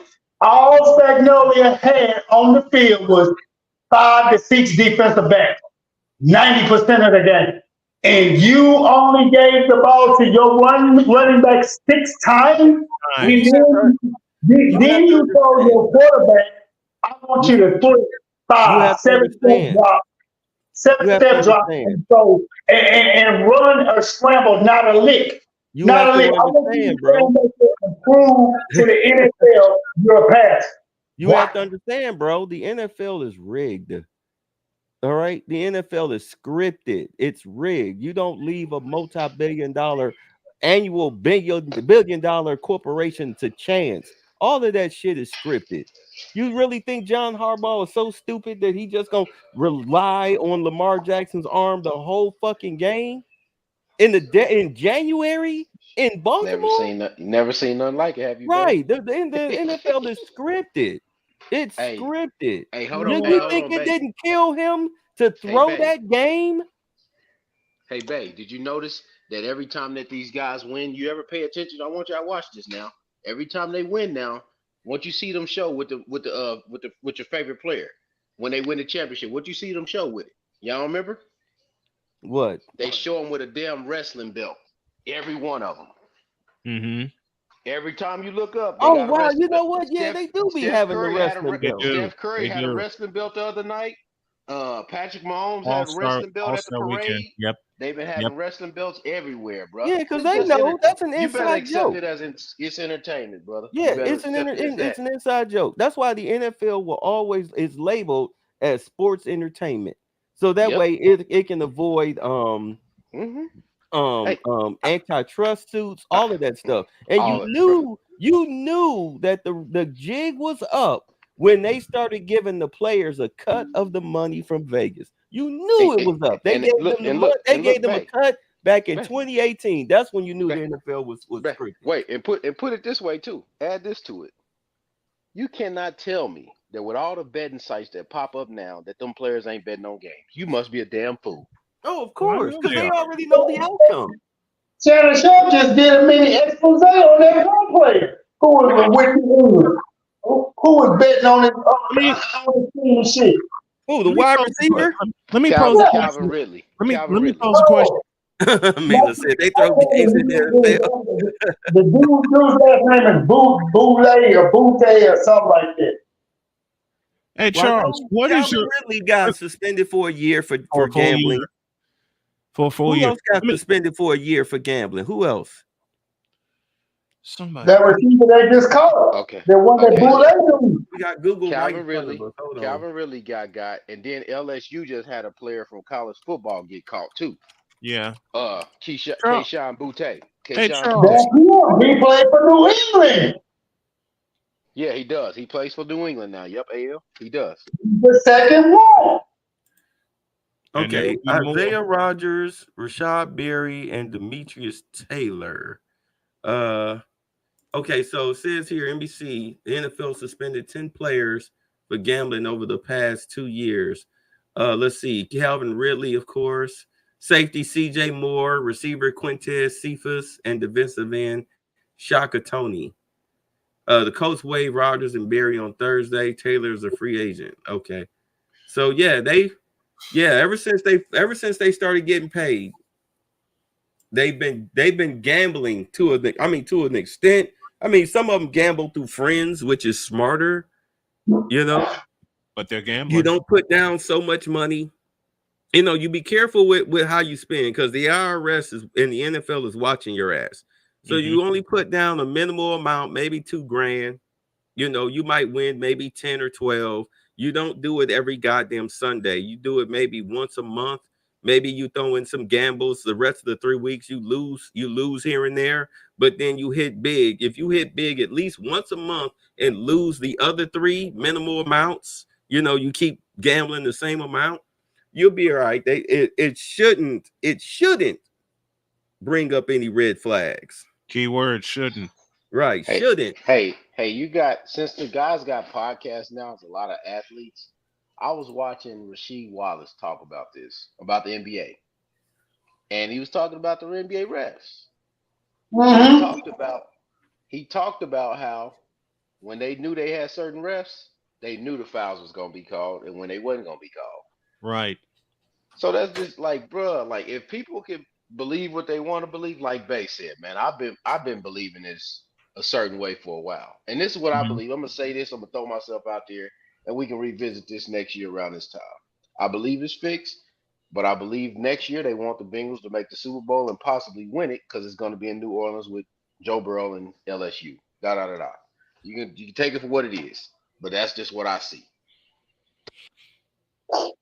How Joe Burrow gonna win when you already done said he ain't got no offensive line? Brother, you not listening to what we just telling you. You can believe what you want to believe. That's all I'm gonna tell you. That's all I'm gonna tell you. They went to a Super Bowl with no offensive line. What are you talking about? What's the difference? 2021. If the NFL wants you to go to the Super Bowl, whether you got two offensive linemen or 6 wild-eyed, one-horn, fine purple people eaters, you going. And the Super Bowl is in Bay. The Super Bowl is in New Orleans next year. In the Superdome. Where Joe Burrow won his LSU national championship. National championship. Brother, I just go with the stuff that makes sense, AL. All the emotions and stuff, you gotta take that out of it, bro, and watch it, and you're gonna see shit that you don't normally see. When you do that, you start to realize it is what it is. Saw that in 21 when the Bengals made the Super Bowl minus an offensive line and damn near won it. Mm-hmm. But so basically what y'all hinting to and unhinting to, but don't want to talk about the elephant in the room is the NFL needs another great white hype quarterback. No, they need a rivalry. They need a rivalry for Patrick Mahomes. They got to build it. It's got to be built. Okay. You're not thinking about what you just said. How can it be a rivalry when they're in the same fucking conference? No. It looks the rivalry NFC versus AFC. It looks to be San Francisco. Burrow Bengals, Mahomes team that's in the same fucking conference. Well, you had Brady and Manning for like a decade. For 10 years, brother. What are you talking about? Right. You had Brady and Manning for damn near 10 years going head to head with each other. I mean, that makes a great AFC playoff drama. As far as Super Bowl, San Francisco looks, if they can retain, they can keep their quarterback and their head coach, if barring a collapse, they're going to be just fine. There's nobody in the NFC outside of the Packers that look like they can challenge them. They're going to be fine for a while. Yeah, they're going to be fine. They're going to be fine for a long time. The biggest problem with Detroit is their defense. And Mr. Snow, Bay and Mr. Snow. Let me ask you this. Yes. Did y'all not find it odd that during the quote unquote shutdown that the two home teams went to the Super Bowl and won them? I'm not surprised. I mean, how do you? You can't sell tickets if people can't travel, right? Shit makes sense to me. I am not surprised. I am not surprised at all that happened. It made perfect sense to me, Mr. Matter of fact, I kind of felt it, and I'll tell you exactly when I felt it. During the 2021 NFC Championship game. Because here's follow me on this one. I'll get to the AFC Championship in a minute. How can you lead 17-7 at SoFi Stadium without having a single holding call for 3 quarters? Then you get flagged for 4 of them in the money period. Yep. You get now flagged go to the AFC. Go to the AFC game because I seen it too. Go to the AFC game. Kansas City was holding all damn day. All day. And they let him get away with it until when, KP? The end of the game. Until the money period. It's no. Guess what the Chiefs did too to get him back in the game, babe? And so the Chiefs is up 21-3. And the Chiefs is up 21-3 going in the end of the half. Going to half. Tyreek Hill with 3 seconds left on the goal line, and he didn't get no points. Didn't get any points. If they get this game's over. If Kansas City gets points at the end of the half, they run away. Because they have been running their ass off the entire half. And Snow, who did you just see do that again this year? The Detroit Lions. The Detroit Lions. I laughed my head off when I signed off because I covered both championship games this past season. Jody took Sonya to work. I was yelling my brains out. I went and fell in bed, and the next thing I knew, my wife was giving me a big hug, saying, "You got one more to go."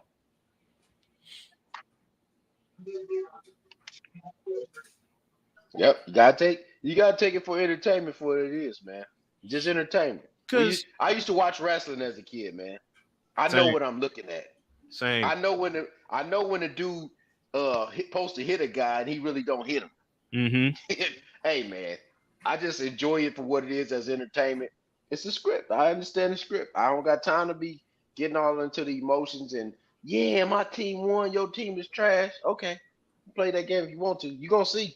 They're gonna show you. Well, you know, people are gonna play that game anyway.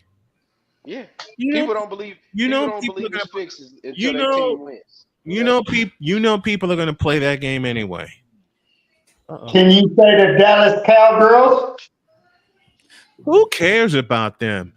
Wait. The Cowboys?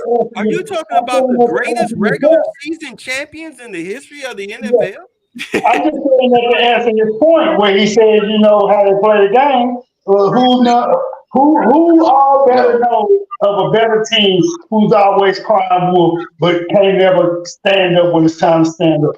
Dallas been since 95. AL, I'm gonna say it like this: Jerry ain't winning no another one, bro, and he sure ain't gonna win it. They not gonna have him win it with no Dak Prescott. Nah, ain't no way.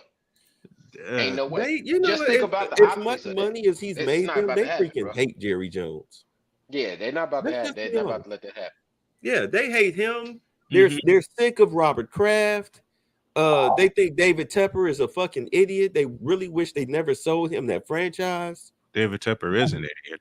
Yeah. Don't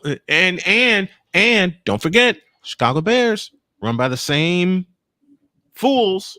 Family.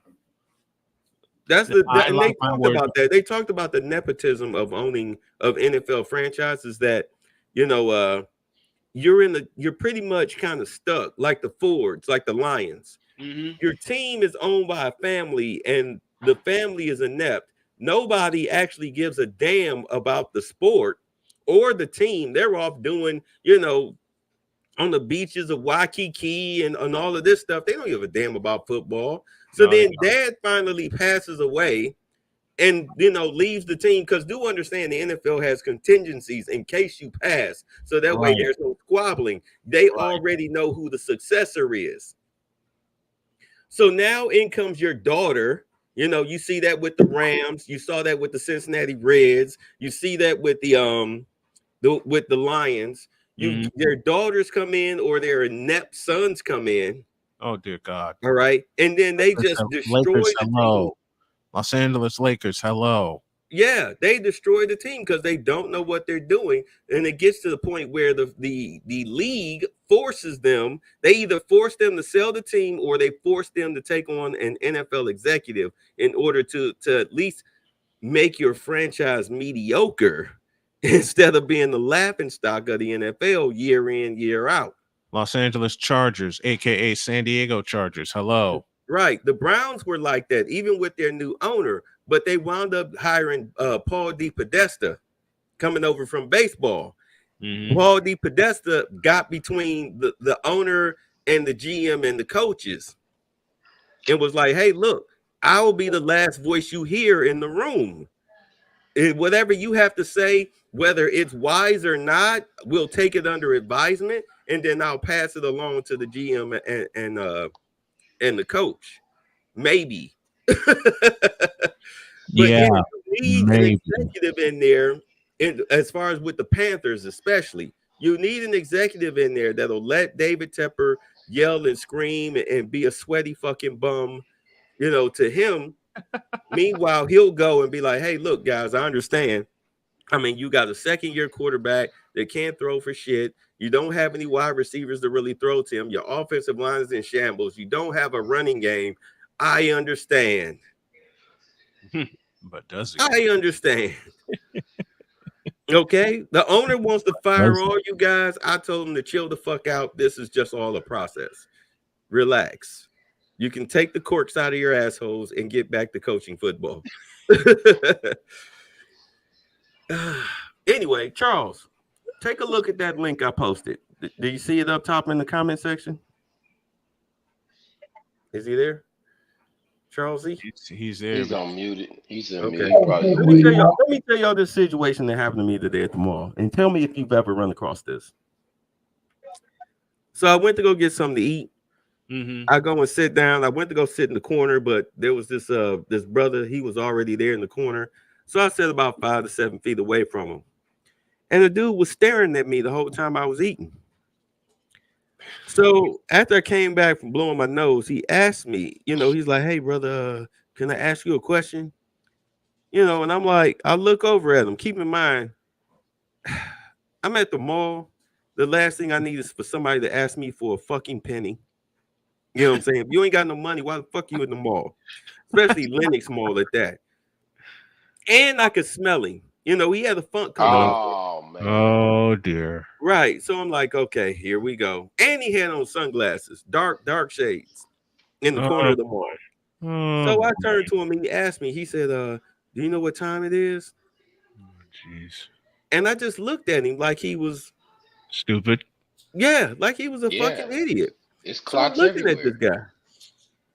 And he's looking back at me. He was like, "You ain't gonna tell me what time it is?" I'm like, "Dude, you don't own a cell phone. It's 2024. You don't own a cell phone?" He was like, "No." I was like, "What about a watch? Do you at least own a watch?" "No." I said, "Okay, well now what you asked me makes sense." So then I looked. I was like, "It's 4:30." I went back to calling myself eating my food. So of course he's like, "Oh man, you brother looking at me like I'm crazy or something." Well, I said, and I was going to respond, but some said, "Leave it alone. Just leave it alone. Finish eating your food." He kept going. Oh no! Because he was revving himself up to start a confrontation. So in a situation like that, I'll give you multiple choice. Do you A, respond back, B, fight, C, get up and leave, or D, mace him? Okay, just a minute. I need you to repeat the voices, the choices. Voices. A, do you respond back? B, do you fight him? C, do you get up and leave? Oh, wait. Go ahead. Okay, I'm gonna have to. I was on the wrong board. Repeat the choice. Okay. Repeat the choices again. Now I got the right back. B, do you fight him? C, do you get up and leave? Or D, do you sit there and say nothing?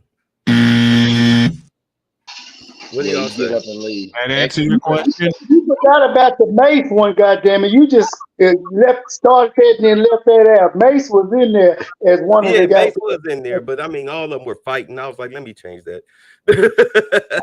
But yeah, so I got up and left. I got up, I went to the other side of the food court and sat out. Like, dude, I'm not gonna argue with your bum ass because you can't afford a timepiece.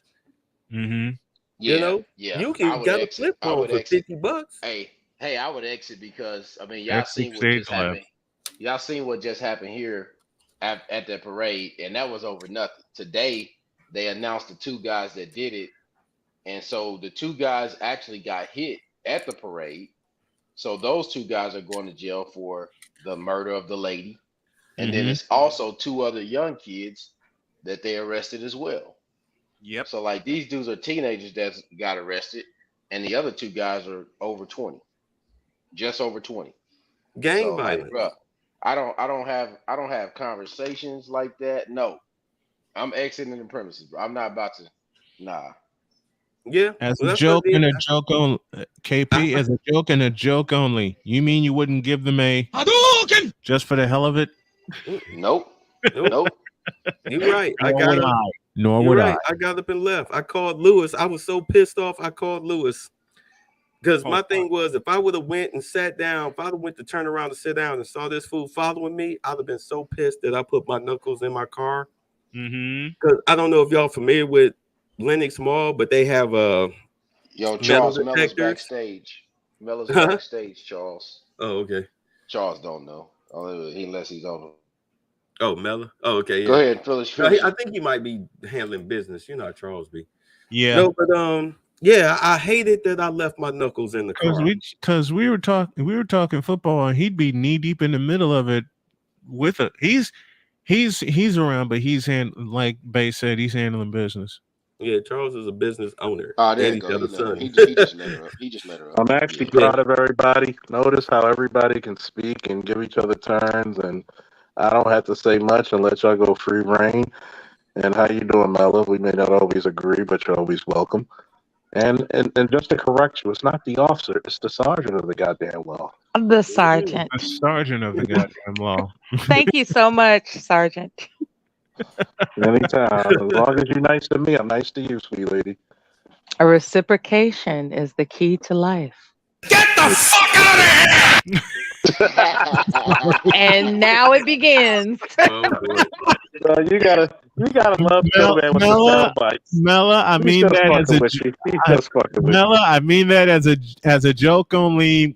When you said reciprocation, my mouse was like right on that button on my sound base, so I had to do it.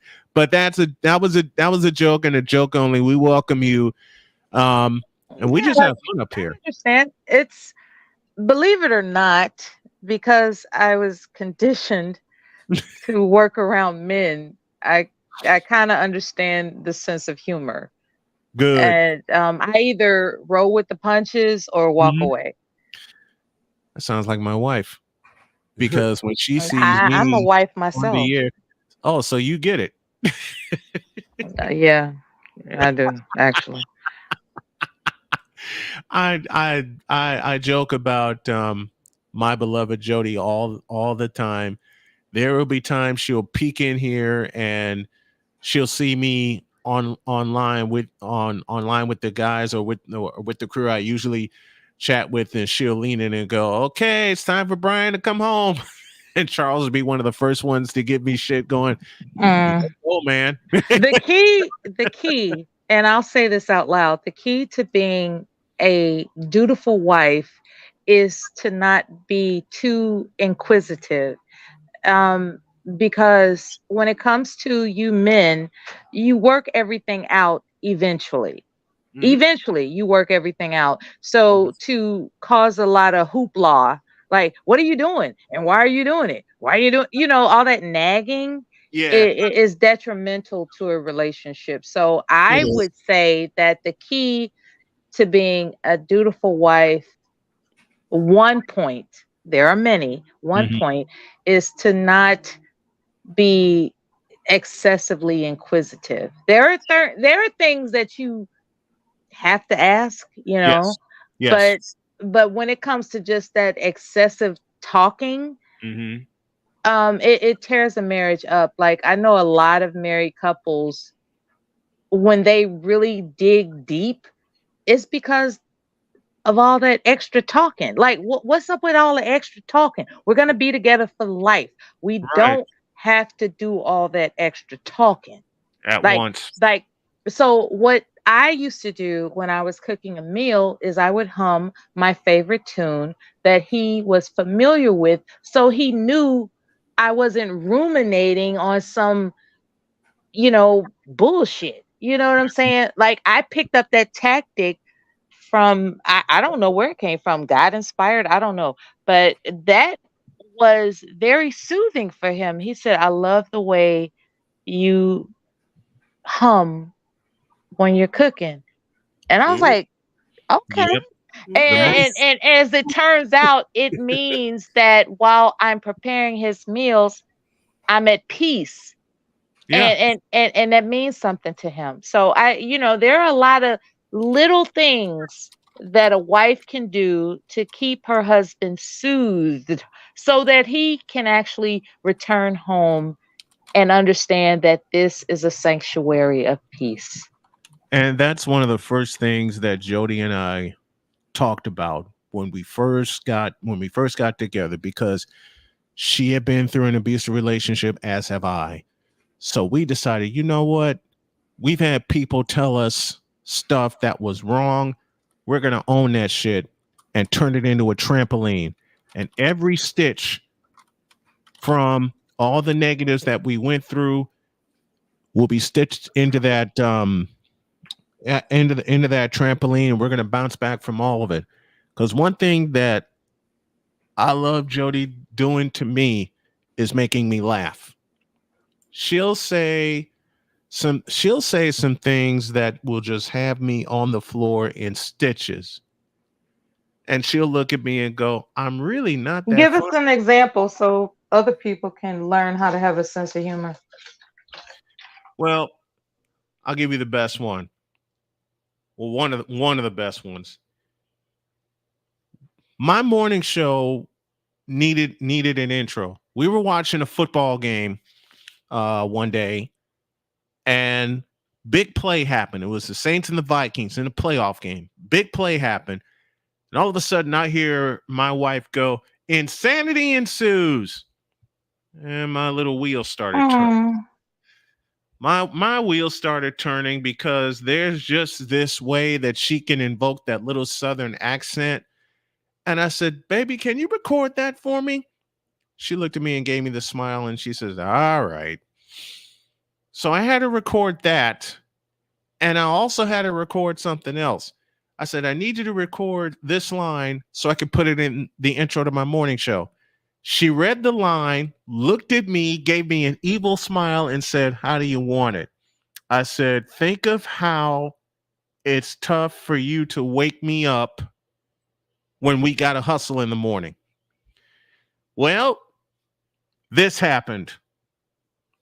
Let me wait. Let me place on the button again. As I said, well, she recorded the line, and then this happened. Mister, will you please wake up?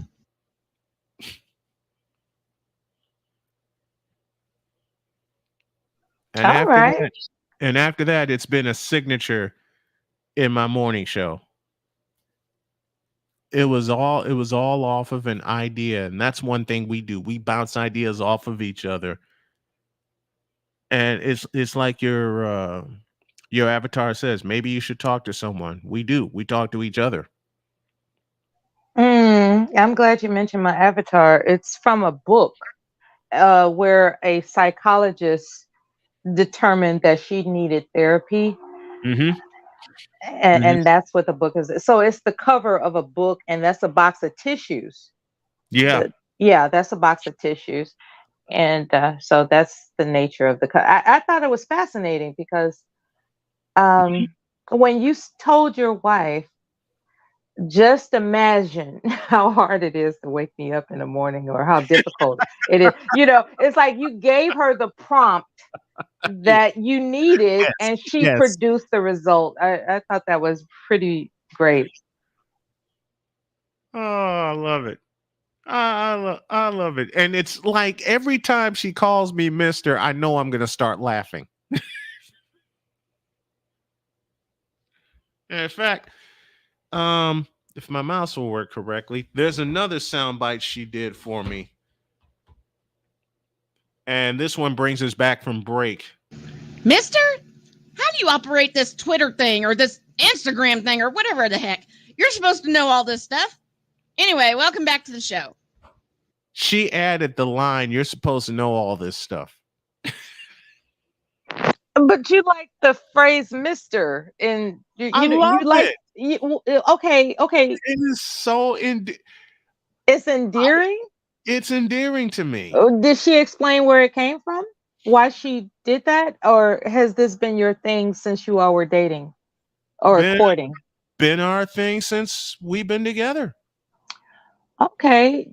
Did she explain why she does that? No. Okay, she doesn't have to. Don't get me wrong. I'm not insinuating anything, because we all have terms of endearment. It's the way. It's not only it's her Southern accent, right? Yes, indeed. Okay. That's what I was getting to. Yes, indeed. Well, we spent 2 years in North Carolina, and her twang, because I'm in Southern Indiana right now. her twang really came out when we moved to North Carolina. And I would pick on her every chance I got, especially when her Southern twang came out. When her Southern twang came out, I would just be in a fit of giggles. I know, right? The way she would say, "Mister," to me every time with that Southern twang, I'm holding my stomach laughing. Yeah, the voice inflection is captivating, dependent on whether or not you're willing to embrace it, right? Like there's this Mississippi accent that I adore. That's something I hold to my chest because my people that have migrated from Mississippi to Chicago, and so there's something about Mississippi that is just a soft spot in my soul. And I know it when I hear it. I know it when I hear it. So any event that I run across somebody that has a Mississippi accent, I give them the benefit of the doubt in all things. Yep. You know, even though they might be as crooked as a question mark. I'm just looking at them like, I understand you from Mississippi. I've got to use that tomorrow in my show. I've got to use that. As crooked as a question mark. Well, I got that from Forrest Gump. I'm not taking credit for that. I'm not that imaginative. I would like to think I would be if I was in a crunch. But I'm honest enough to admit where my cleverness, the source of that which inspired you. I'm honest enough to do that. I mean, that's what Jody does all the time. She says, like I said, she says, I'm really not that funny. And I'm looking at her going, are you kidding me? So if you use that reference, right, be aware that there are people that might say, hey, you got that from Forrest Gump. I've already told you that's where I got it from. Okay. All right. I just wanted you to be informed. I played something for Jody one night because she came in and did not have a good day. And I said, baby, I have just the sound to perk you up. And she says, well, it better be a good one. I said, this one that I have describes your day in 2 questions.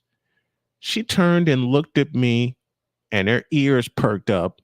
She came over and she's already smiling. She says, all right, I need it. Hit me. And I gave her this. What is that? What the fuck is that? She turned around and walked out laughing.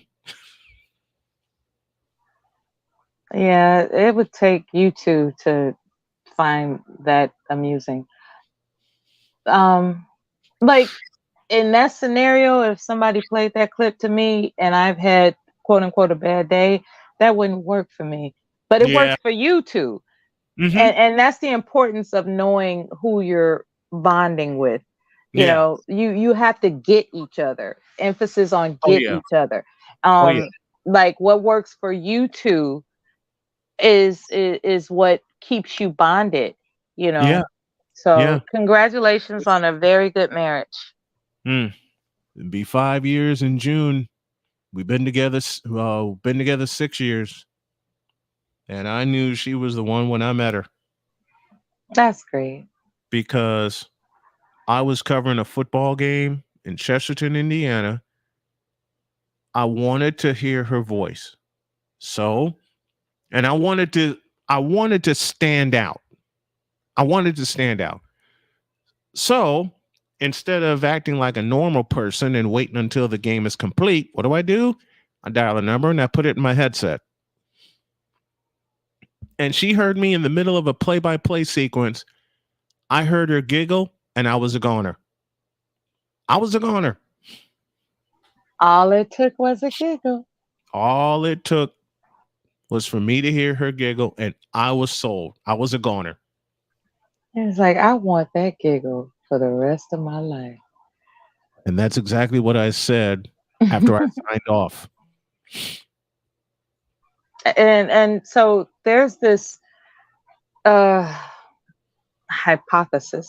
I don't know what to call it actually, but there's this assumption I'm loving that it. men are animal based, lookers. All they care Mhm. about is what they're looking at. And here you are claiming that what it took was for you to be captivated by her voice. Mhm.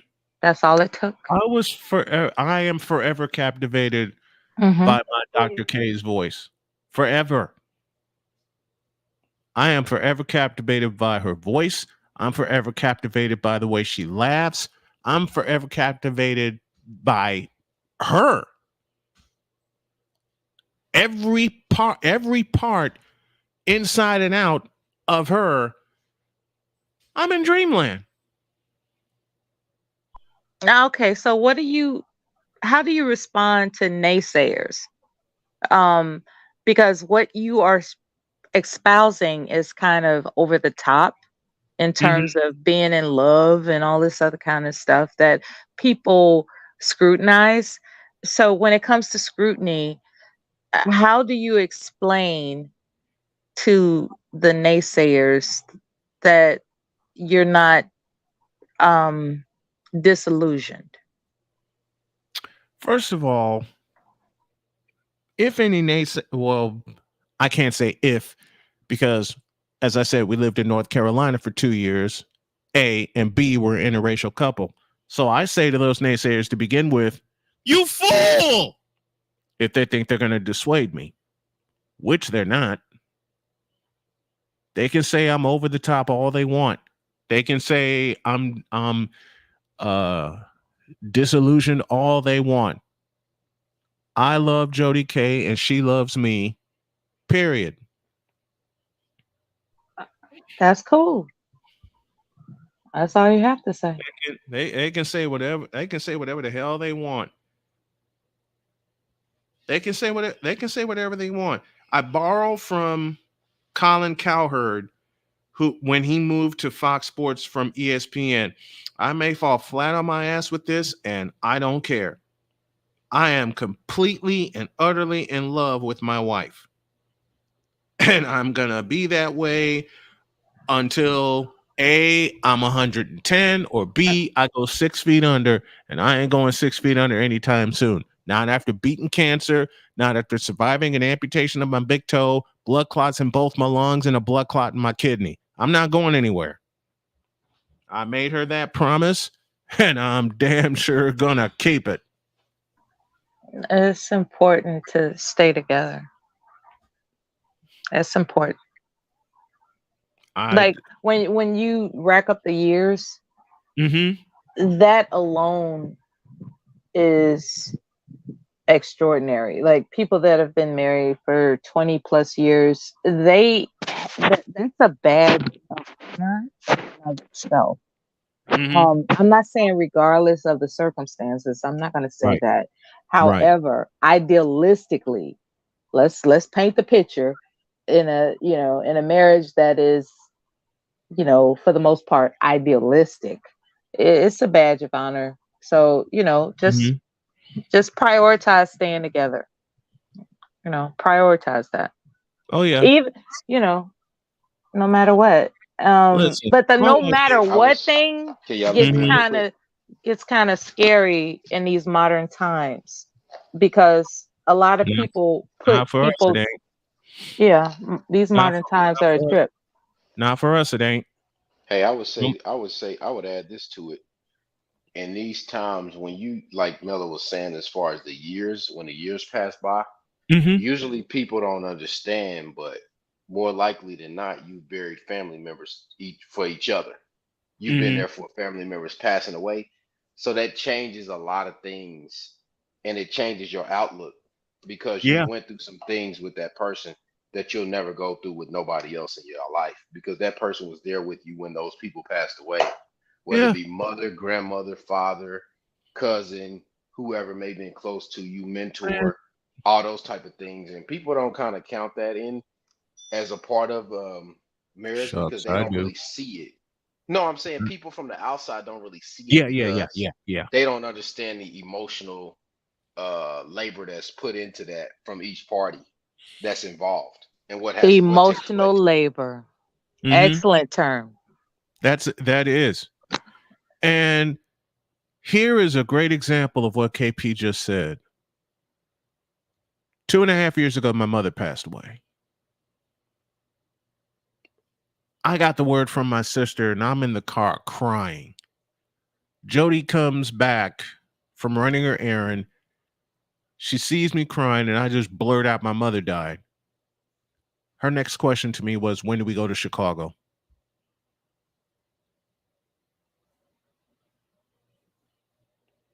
Yeah, because it's that just was like, her okay, next, we're going. Yeah, we're that going. was her We got to get next this done. question to me. I'm with you no matter what. I'm with you no Yep. matter what. And Her I think that's part of the reason too, Mr. Snow, that a lot of these people are going crazy, especially Mhm. single people, Mhm. because you have nobody to bounce those. You don't have anybody to release that emotion to, and Right. people are more isolated than they've ever been in their lives, especially now since since 2020, since that happened. You know what I mean? Yes. I think that's really playing a large part in what's happening to people, the isolation when people do leave the earth. Man, like I said, when my mother died, Jody's question to me was, when do we leave? When do we leave for Chicago?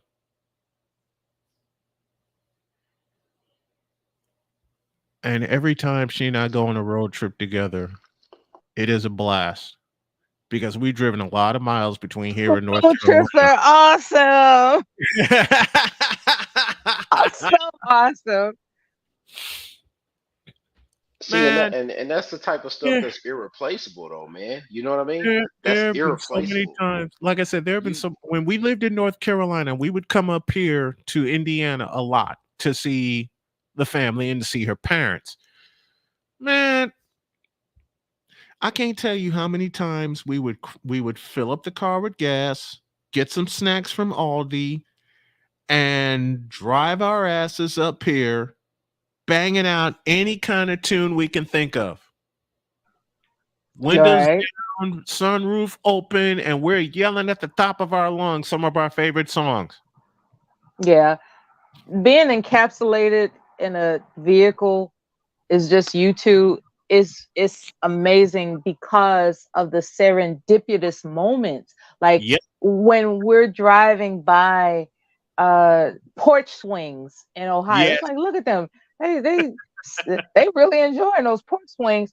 Or for instance, when we went to check out a tour of a plantation, right? And hear me out. We checked out a tour. I did it too, Mella. I did it too. Yeah, so I you know, and we couldn't figure out how to get there, right? Because there was something, it was a new car, so we're trying to get the GPS together, and we just decided to call the office, the visitor's office, and she said, well, what you do is you take highway such and such. She had the southern accent. I was loving it. And she said, and then that's when you put the pedal to the metal. So it's on speakerphone, and we are just laughing and enjoying her accent.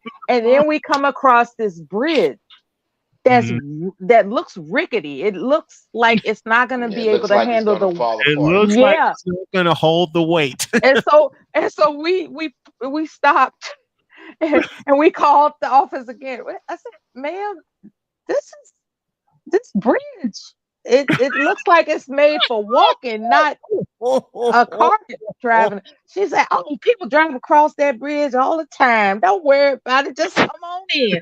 And so that, it just made us, we crossed the bridge successfully, thank goodness. And it was, so those are the reassuring memories that the road trip is good to go. As a matter of fact, an additional story with this quote unquote brand new car that had, hips. It was a Maxima. Okay. It was a Maxima. And so for whatever reason down in Mississippi, I want to turn that engine up, and I got to about 100 miles per hour, if not more. Those New Mexicans go. Yes, Go. I almost hit 120, to be honest with you. Driving through cotton fields, right? Not through cotton fields, but you know the road Yeah, you can see it alongside. on the side. Yeah. Exactly. And I was like, wow, I've never seen a cotton field before. It was amazing to me. And I was engaged in just being mesmerized with what my ancestors must have been going through. Right. And so anyway, there's the sign that says Emmett Till's Museum up ahead. And we were like, we got to check that out. But here I am going 100 miles per hour, and the turn is coming up. Yes. And so it just so happened, because it's a Maxima, I was able to, alternate the deceleration, appropriately enough to make this really, really sharp turn, and we didn't flip over into the ditch. So that we gave each other high five, like, oh my God, you didn't kill us. So I'm just saying, road trips are amazing when they're done right. When they're done right, road trips are amazing. Every time I'm road tripping with my wife, we always have an adventure somewhere. And it's not always about taking pictures. That's inspired by the pressure of media saying that, hey, you got to post this, post that. But the experience that you keep in the heart of your memory it's priceless. We took a vacation Almost last priceless. year. we took a vacation last year to Branson, Missouri. What I won't do is go camping. Oh, you came up to Branson? You came up to Don't Branson? ask me to go camping. I'm not going to do that. Hey, did you like Branson snow? Man, Branson was fun. It's like a mini Vegas. It's like a mini Vegas. It is a mini Vegas. We drove to Branson, and I told everybody that was guest hosting for me on both my shows, this is where I'll be.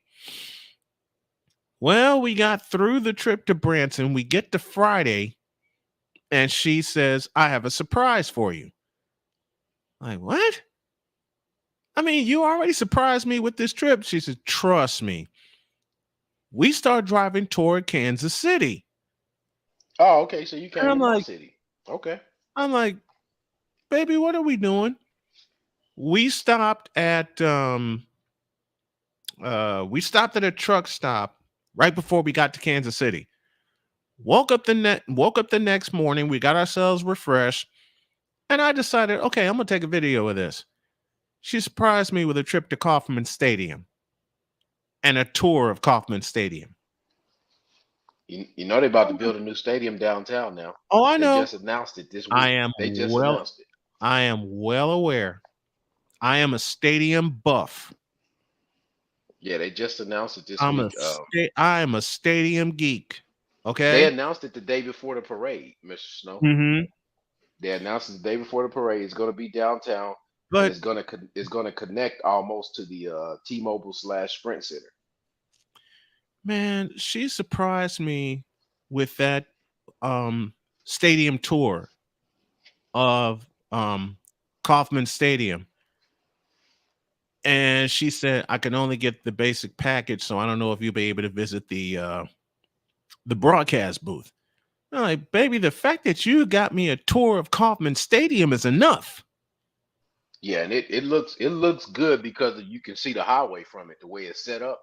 Mm-hmm. The way it's a different setup than most stadiums, even though it's kind of a little bit of an older stadium. And then too, the Chiefs Stadium is right there behind it. Right, so Arrowhead Stadium's right there. Yeah, so they're talking about basically when the Royals move downtown, they want them to move downtown, and the Chiefs is talking about taking over that space and just leveling out that space. Mm-hmm. But I wanted to give you something else. A place that I really like that a lot of people don't visit is South Carolina. I really like South Carolina. We've been to South Carolina. I like the beaches. We've been to South Carolina. I want to hear about South Carolina.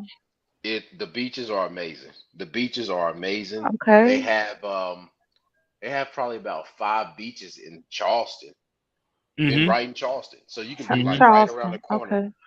In Charleston, you could be right around the corner from 3 other beaches: Isle of Palms, um, Isle of Palms. I'm trying to think of Folly Beach. How's the cost of living? I visited there, so I never lived there. I visited there for about a week. I'll look it up. No problem. I'm I glad for lived the in North reference. Carolina. I lived in North Carolina, but What's the difference? We made a couple trips through South Carolina. And when I went to South Carolina, that's where I seen the plantation in South Carolina. Okay, but right. the people are amazing. The place is lots beautiful. of porch swings.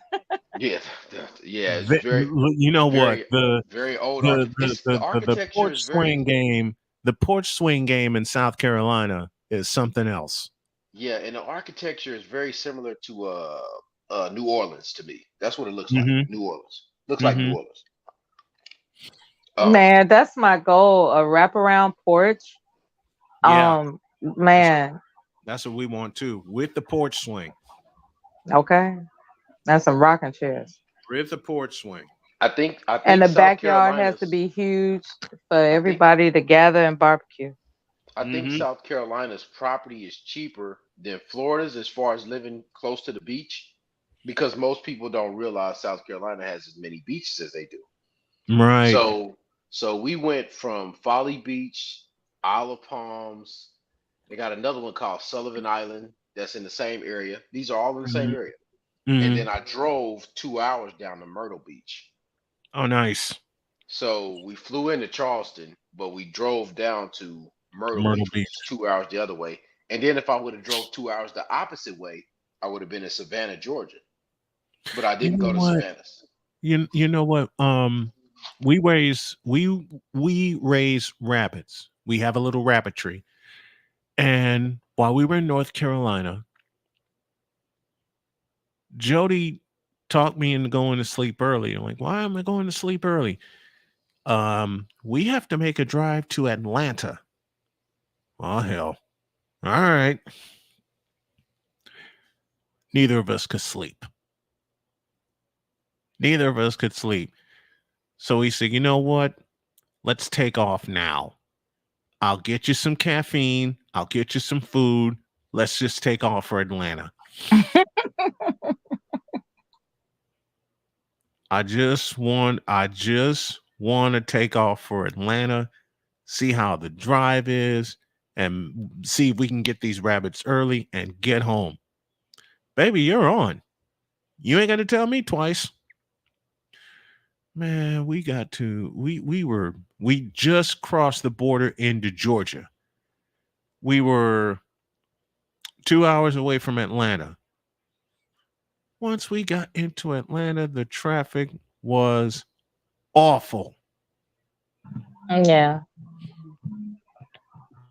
I had never heard my wife use that many swear words in one sentence. Was it road rage? It was stupidity rage.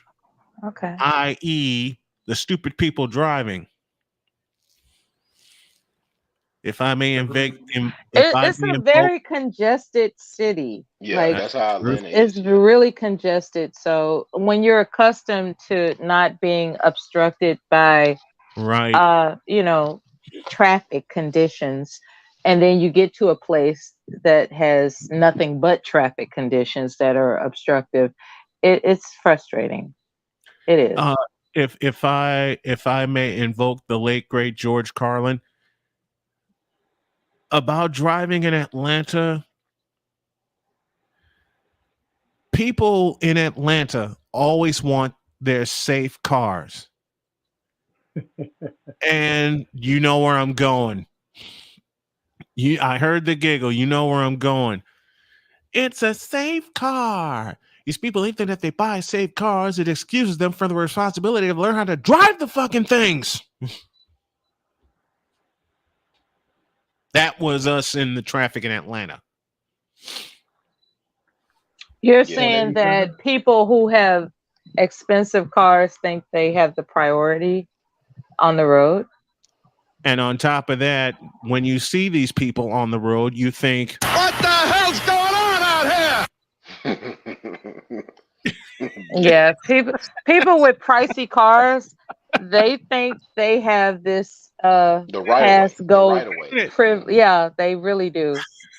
Let me invoke a cartoon here.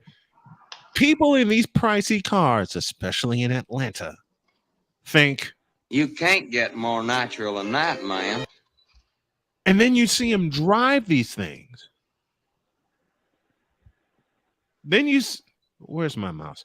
Then you see him drive these things and you think, what the hell's going on out here?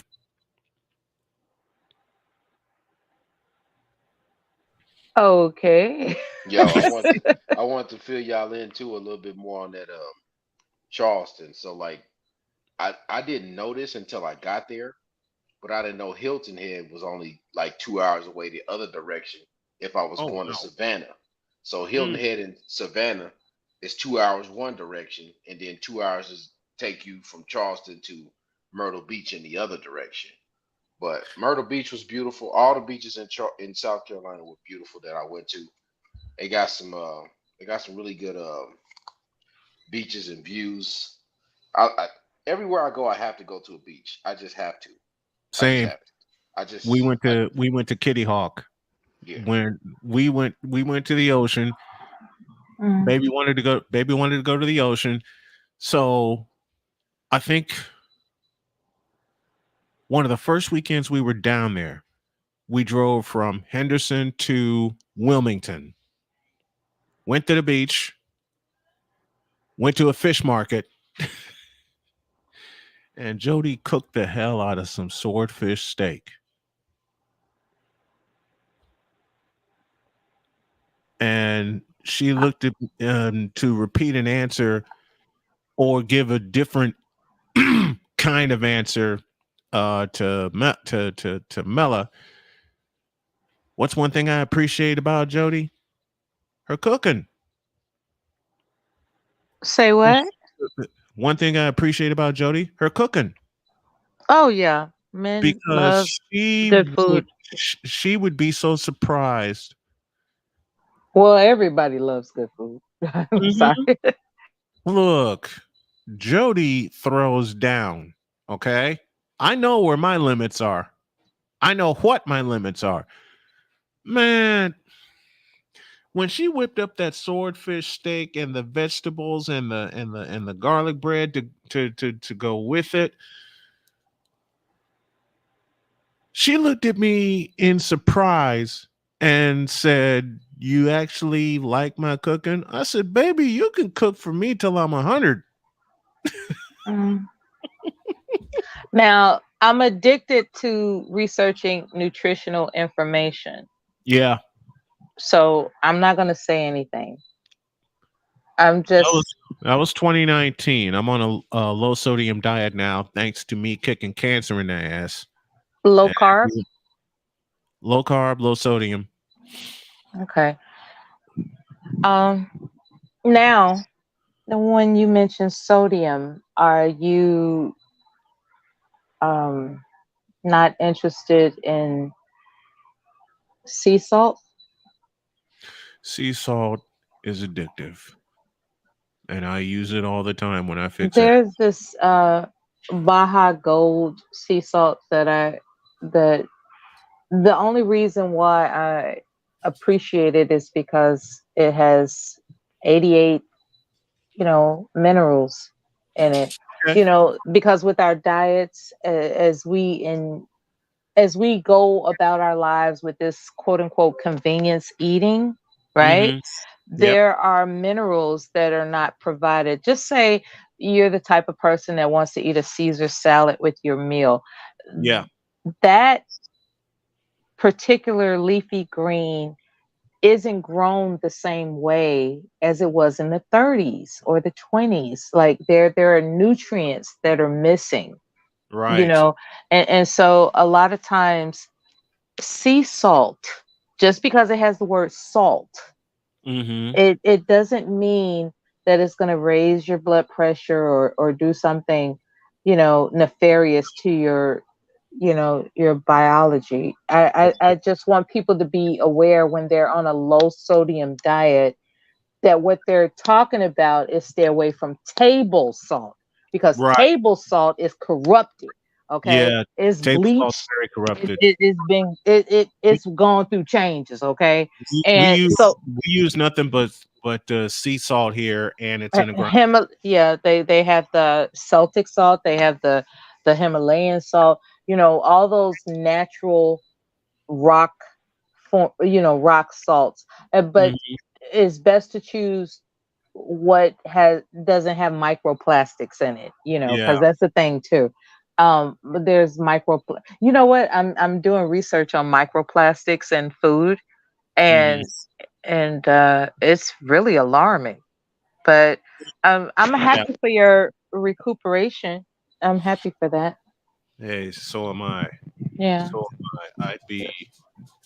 I'd be miserable if I didn't have Jody getting through this. I'd be absolutely miserable. You sound like you love her a lot. Okay. Look, you do sound like the type of person that's like, if it wasn't for you, I'd be dead. And that is literally and figuratively true. Right. So I can understand why you're, just espousing how much you appreciate her. I can understand that. Figuratively true. She's your lifesaver.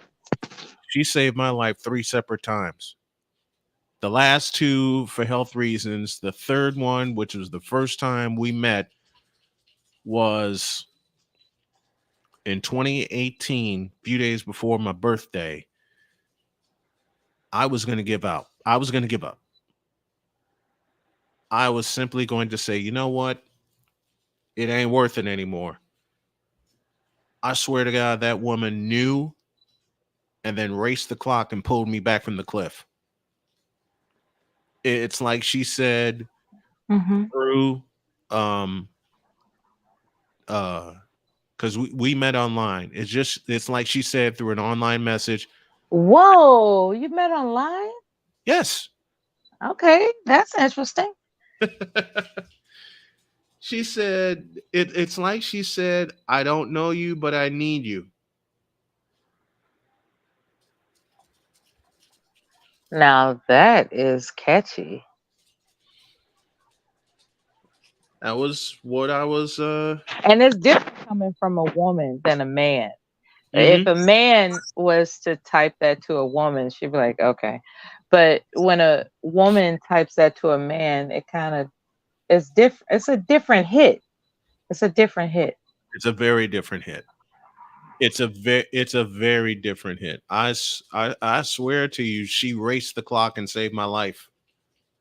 The song, Back at One, and one of the lines was, you threw out the lifeline just in the nick of time. And she did. And she did. That is fascinating. I think my dog's going nuts because I think the wife and daughter are getting ready to head out.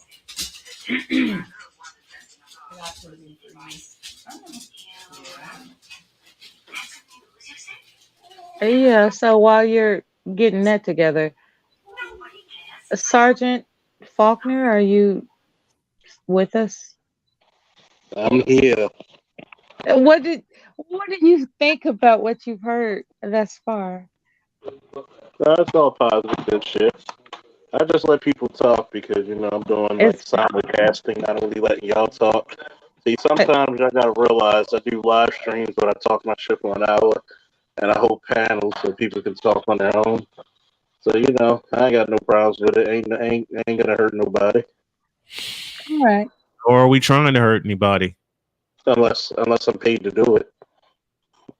Unless someone harms my wife or my unless someone don't hurt any of my loved ones, my friends, or my students. Exactly. I will be like an avenging God on you. Because I'm conducting. Not only am I doing this, I'm conducting business for the next 5 months for the security firm, and planning because most likely I'll be doing the security. My company will be hired to do the security for BlairCon. Everybody come out, support Black business and Black anime I tell people, Blair Con is like a family reunion to family members you never knew you had. Yeah. You're going to love it. You're going to get, you know, when we come out there, we're going to do not a meet and greet. We're going to do a meet and drink. Mm-hmm. And So, I swear to you this time, and it's in Arlington, if I remember right. Arlington, Virginia. Arlington, Virginia. That's what I thought. Right outside of DC. Last year we couldn't make it. I was recovering from surgery. This year I'll be damned if we don't make it, because I got a set to put together to bring with us. Anyway, on that note, I'm gonna go on to bed. So I got to be up early to record my show in the morning. Dr. All right, Faulkner. folks, I'm gonna shut it down. Thank you for coming up, Mella, Snowman, Bay. All right, you all take it. Take it easy. Have a great nice night. meeting you, Mr. Snow. See, Noah, was there any pressure to be up here? Any harm? No. All you got to do is stay sweet and be sweet. But I'm exceptional. Like, I know how to get along with men. I'm exceptional. Do me a favor. Teach a lot of these ladies how to do that. That's not my job.